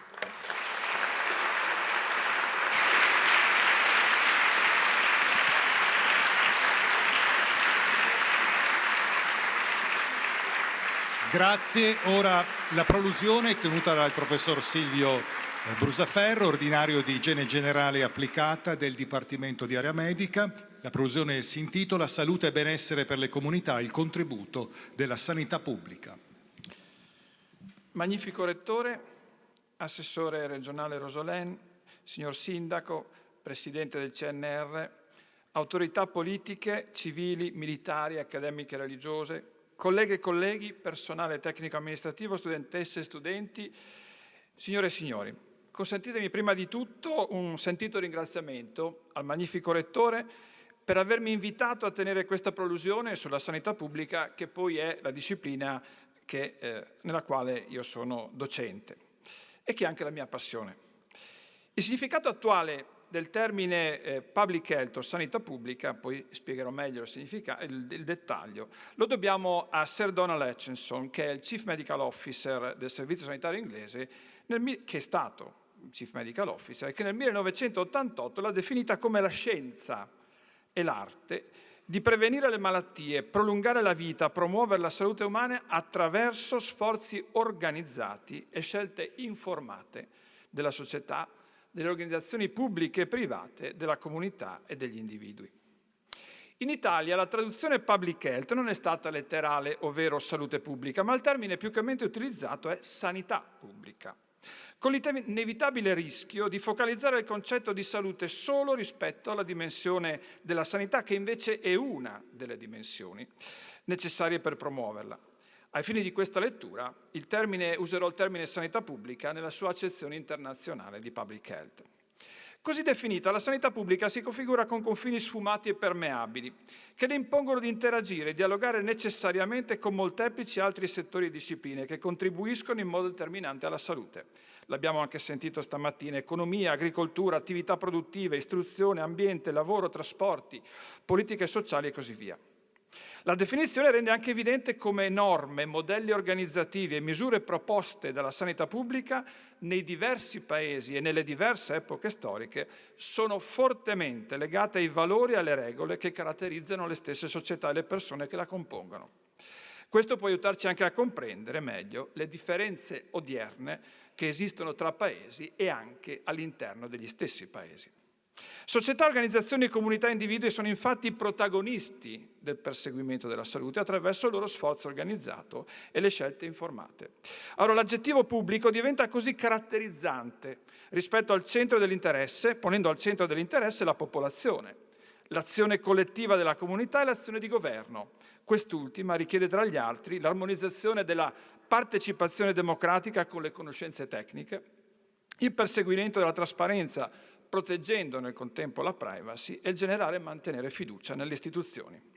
Con questi presupposti il dibattito sulla definizione deve rimanere costantemente aperto, perché è legato all'evoluzione delle conoscenze e dei valori prevalenti nei diversi contesti, oltre alle esperienze e alle sfide di salute che le diverse comunità debbono affrontare. Non a caso la sfida globale della pandemia da SARS-CoV-2 ha posto la sanità pubblica e le sue funzioni tra le priorità da aggiornare e rinforzare in tutti i paesi. Il Global Health Summit del 2021 e la dichiarazione finale dei leader durante il G20 a presidenza italiana nello stesso anno hanno dato un forte e decisivo impulso a questo processo, individuando tra le priorità il miglioramento della collaborazione internazionale in una logica One Health, ovvero una visione unitaria della salute umana, animale ed ambientale declinata attraverso una stretta integrazione operativa, l'aggiornamento in collaborazione con l'Organizzazione Mondiale della Sanità degli standard organizzativi della sanità pubblica a livello globale e la garanzia di presenza di professionisti di sanità pubblica, potenziando anche i loro strumenti formativi.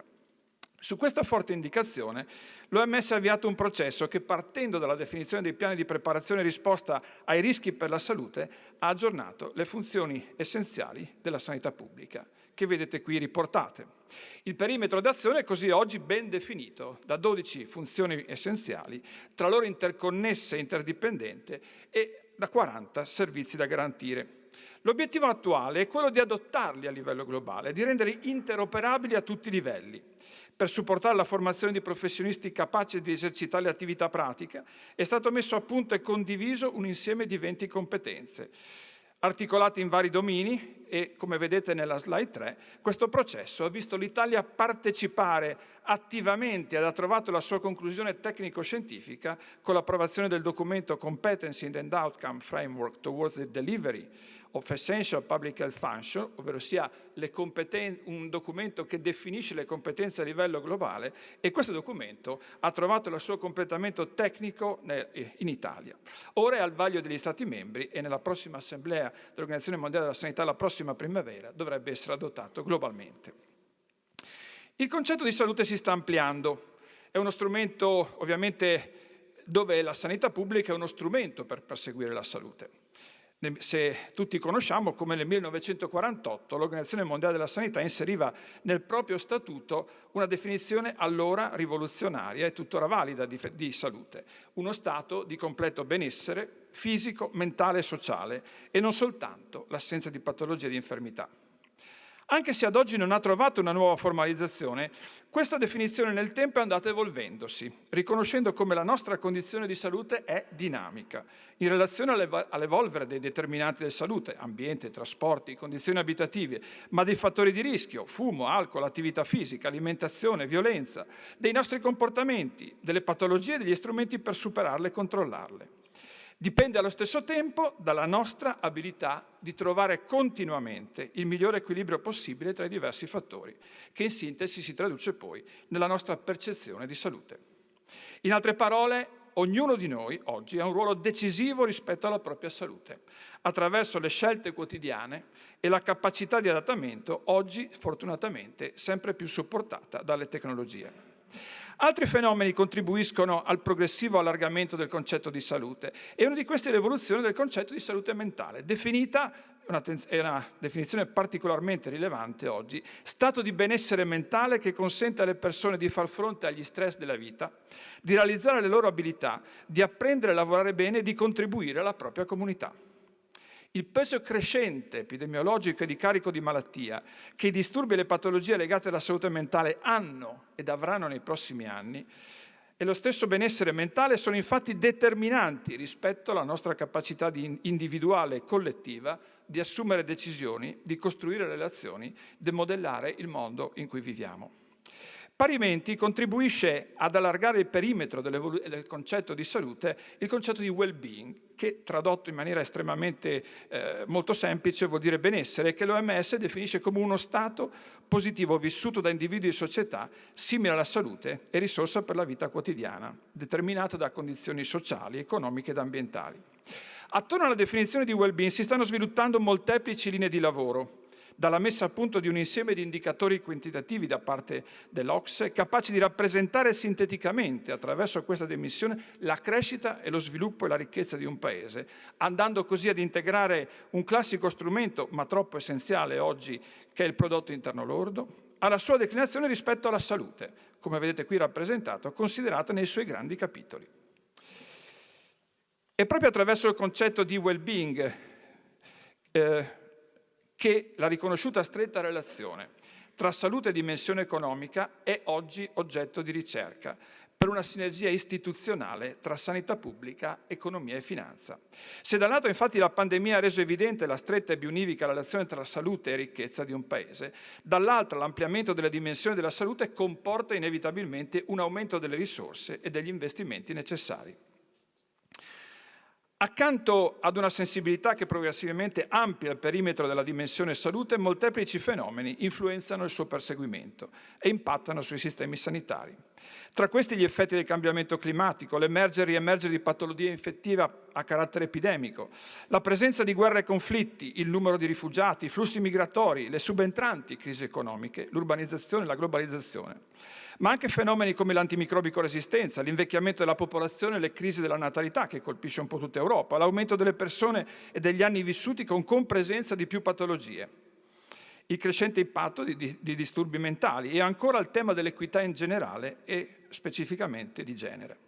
Ulteriori fattori impattanti sono la spettacolare sviluppo e disponibilità dell'innovazione, che comportano però anche costi crescenti, e non ultimo, la progressiva capacità di influenza della partecipazione civica.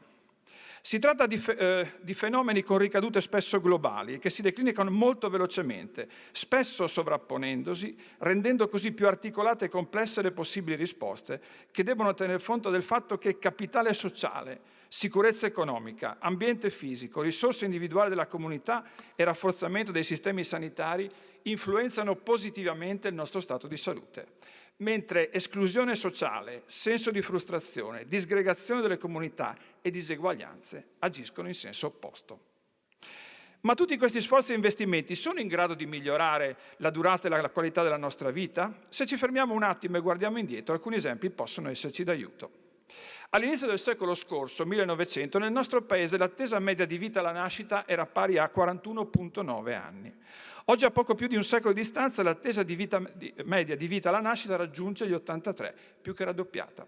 Lo stesso trend però lo viviamo a livello globale, dove a fronte di un'attesa nel Novecento di vita media pari a 32 anni, nel 21 questa ha raggiunto i 71 anni. Questo straordinario risultato può essere attribuito a 4 grandi fattori riconducibili in gran parte a funzioni essenziali di sanità pubblica. Il miglioramento degli standard igienici e delle condizioni di vita delle persone e delle comunità, il miglioramento degli stili di vita e delle attività che svolgiamo, il miglioramento della nutrizione, della qualità e quantità di cibo disponibile, i progressi della medicina e la disponibilità di organizzazioni sanitarie capaci di garantire assistenza. Risultati altrettanto importanti ci vengono dall'impegno nel prevenire il cancro e contrastare il cancro. Oggi si stima che circa il 27% delle persone che hanno avuto una diagnosi di tumore, nel 2020 erano stimati intorno a più di 3.600.000 persone italiani, possa essere considerata guarita, dove con il termine guarito si intende un paziente senza alcun segno clinico di malattia, la cui attesa di vita, o se volete chiamare meglio rischio di morte, è la stessa delle persone di pari età e sesso che non si ammalano di tumore. Questo risultato è dovuto certamente ai progressi della medicina e dai programmi di sanità pubblica come gli screening e le vaccinazioni. L'HPV è uno dei più recenti, ma vale la pena ricordare come i margini di miglioramento stiano dove? Riducendo il consumo di tabacco, di alcol e l'obesità, oggi sono evitabili 46 morti ogni 100.000 abitanti ogni anno, tasso standardizzato, e riducendo e controllando i rischi occupazionali ed ambientali, le morti prevenibili per 100.000 abitanti all'anno in Italia sono 12. Si tratta in tutti i casi, questi, di ambiti elettivi di programmi di sanità pubblica. La traduzione di sanità pubblica in Italia e nei nostri territori però viene da lontano. Durante la stessa pandemia, molte delle misure adottate, oggi classificate come interventi non farmacologici, sono riconducibili a misure che trovano la loro origine nell'Adriatico alcuni secoli or sono. La Repubblica di Venezia mise a punto a partire dal 1400 degli strumenti per garantire la salute, prevedendo e contrastando i diversi rischi. Era chiaro, già a quel tempo, un'epoca premicrobiologica, che prosperità e ricchezza legate alle attività commerciali fossero messe a rischio dalla diffusione delle patologie e delle epidemie. Per questo la Repubblica istituisce una specifica magistratura alla salute, affidandogli poteri straordinari e adotta per prima nella storia misure come la quarantena, i lazzareti, le fedi di sanità, il monitoraggio, oggi lo chiamiamo sorveglianza epidemiologica, dei nuovi casi anche fuori dai propri confini. Grazie a queste misure Venezia divenne il primo Stato capace di evitare la diffusione dell'epidemia di peste nel proprio territorio. La Basilica della Salute è una testimonianza anche artistica che rende ragione di questo risultato. E lo fa per salvaguardare i propri commerci e la propria ricchezza. Ma la Serenissima progressivamente è andata normando una serie di altri ambiti, la cui tutela era sempre affidata ai magistrati della salute e alla loro tecnica struttura. In queste norme, oltre alla gestione delle epidemie dei lazzareti, si parla di igiene urbana, di controllo degli alimenti, di controllo dell'acqua potabile e delle fognature, del contrasto all'inquinamento, del controllo sulla preparazione e somministrazione dei farmaci, oltre che di regolamentazione di chi esercitava quelle che noi oggi chiamiamo professioni sanitarie. Di fatto un vero e proprio manuale di sanità pubblica. A fronte di questi straordinari risultati, il problema di come comunicarli efficacemente è una delle sfide cruciali e delle frontiere della sanità pubblica oggi. Due limiti in generale rendono difficile fare di questi dati delle notizie attrattive e rapidamente diffusibili. Primo, avvengono in un arco di tempo molto lungo, abbiamo visto un secolo, e come risultato di progressivi e continui incrementi legati allo sviluppo di conoscenze e dalla disponibilità di strumenti. E questo mal si concilia con i tempi delle notizie che spesso hanno un respiro di poche ore o di pochi giorni. Secondo, l'efficacia degli interventi spesso si esprime in termini di morti evitate o di eventi evitati, lo citavo anche prima a proposito del cancro. Il confronto si pone quindi tra degli eventi accaduti che hanno un impatto anche emotivo sulla popolazione e degli eventi che non si vedono, ma vengono quantificati con stime di mancato accadimento, quindi molto più difficili da visualizzare, molto meno emotivamente coinvolgenti. La pandemia da SARS-CoV-2, oltre ad essere la prima nella storia modellata nel suo decorso dall'uomo grazie alla sanità pubblica, alla scienza e alla tecnologia, pensiamo ai vaccini e ai farmaci, è stata anche la prima pandemia dove la comunicazione attraverso i media ha avuto un ruolo cruciale a livello globale, tanto da far coniare all'OMS il termine di infodemia, che l'OMS stesso definisce come un eccesso di informazione, incluse quelle false e fuorvianti, che anche a livello digitale durante una pandemia. Ma il termine è ormai divenuto parte del nostro vocabolario. Infatti la Treccani così lo definisce: circolazione di una quantità eccessiva di informazioni, talvolta non vagliate con accuratezza, che rendono difficile orientarsi su un determinato argomento per la difficoltà di individuare delle fonti affidabili. Lo strumento cardine per la sanità pubblica del nostro Paese è il Servizio Sanitario Nazionale, che quest'anno compie 45 anni. I suoi principi fondamentali, i principi organizzativi, l'articolazione organizzativa, pensate che già nel 78 si parlava di un dipartimento One Health, che è il dipartimento di prevenzione, così come il continuo raccordo con le autorità sanitarie locali, in primis i sindaci, che sono la prima autorità sanitaria locale, poi autorità sanitarie regionali e nazionali, continuano ad essere attuali e ben si raccordano con le funzioni essenziali di cui abbiamo parlato e l'evoluzione del concetto di salute. Il nostro servizio sanitario è oggi osservato con attenzione anche a livello internazionale e per i principi cui si ispira e anche per la capacità di garantire significativi risultati in termini di sopravvivenza e qualità della vita in rapporto alle risorse, come certificato dall'ultima relazione, dall'ultimo rapporto OCSE. Le emergenze globali e locali, se hanno accresciuto la percezione comune del valore del nostro Servizio Sanitario Nazionale, allo stesso tempo hanno reso evidente la necessità di un suo rafforzamento e attualizzazione. In altri termini, i principi fondamentali organizzativi e con essi la garanzia concreta per i cittadini di poter fruire delle funzioni essenziali e dei servizi a queste collegati, per poterle garantire è importante intervenire con tempestività a livello di sistema, allocando risorse adeguate per renderlo sostenibile, senza timore di sperimentare nuovi modelli e strumenti flessibili ed adattabili alle domande già note ed emergenti.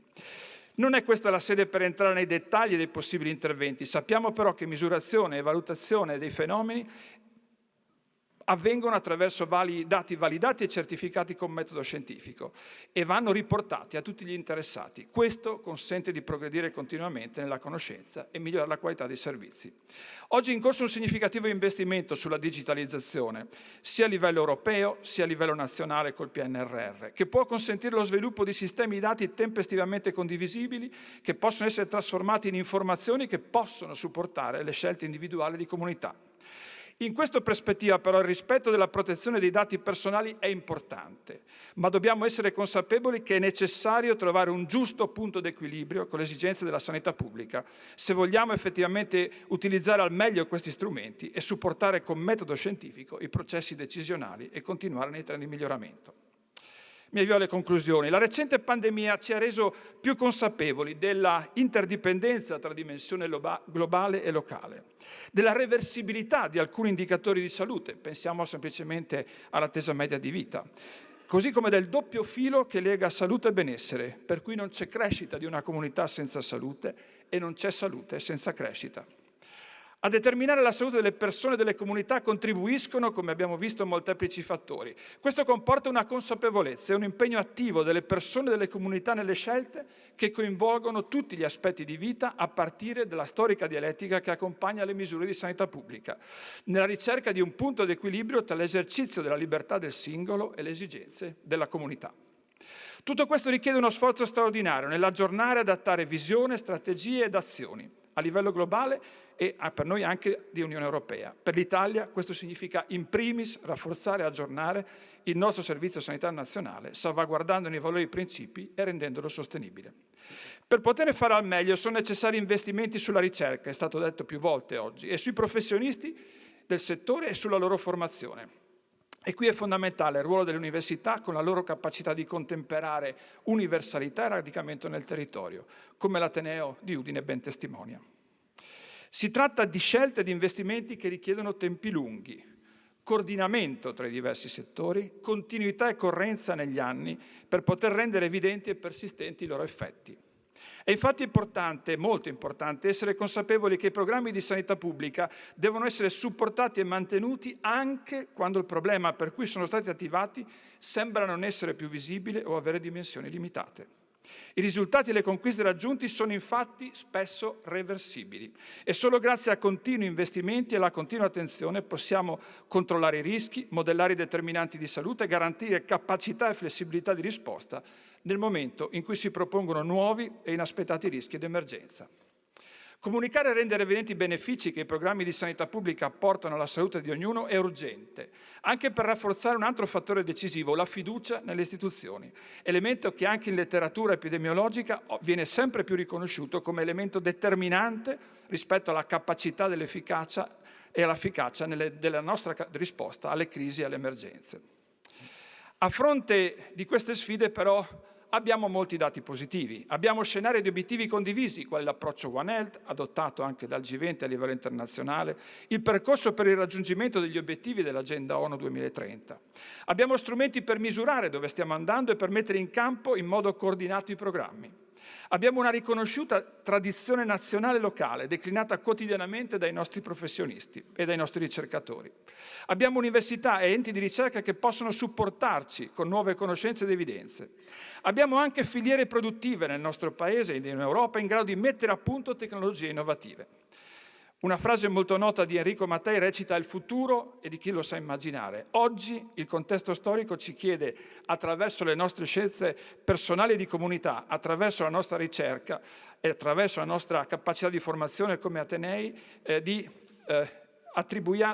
dare priorità ai nostri interventi e di dare soprattutto priorità agli investimenti per contribuire a definire la salute e il benessere presenti e futuri.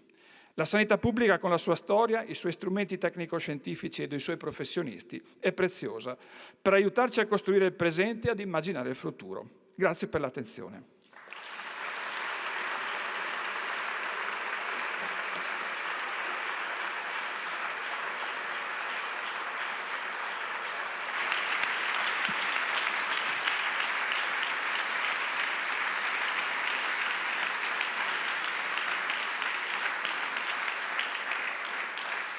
Ora la parola ritorna al magnifico rettore dopo l'inno Gaudeamus Igitur eseguito e intonato dall'orchestra del coro Gilberto Pressacco dell'Università.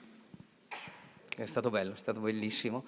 E questa è l'università che ci piace, l'università viva che si mostra, dialoga, discute non solo un giorno l'anno, ma in tutti i giorni dell'anno. Bellissimo farne parte. Adesso intanto ringrazio naturalmente tutti i relatori e tutti voi che siete rimasti qui con noi e naturalmente con la speranza poi di fare un brindisi tutti assieme. Prima però vi chiedo di accompagnarci nel canto che è l'inno dell'Accademia, il Gaudeamus.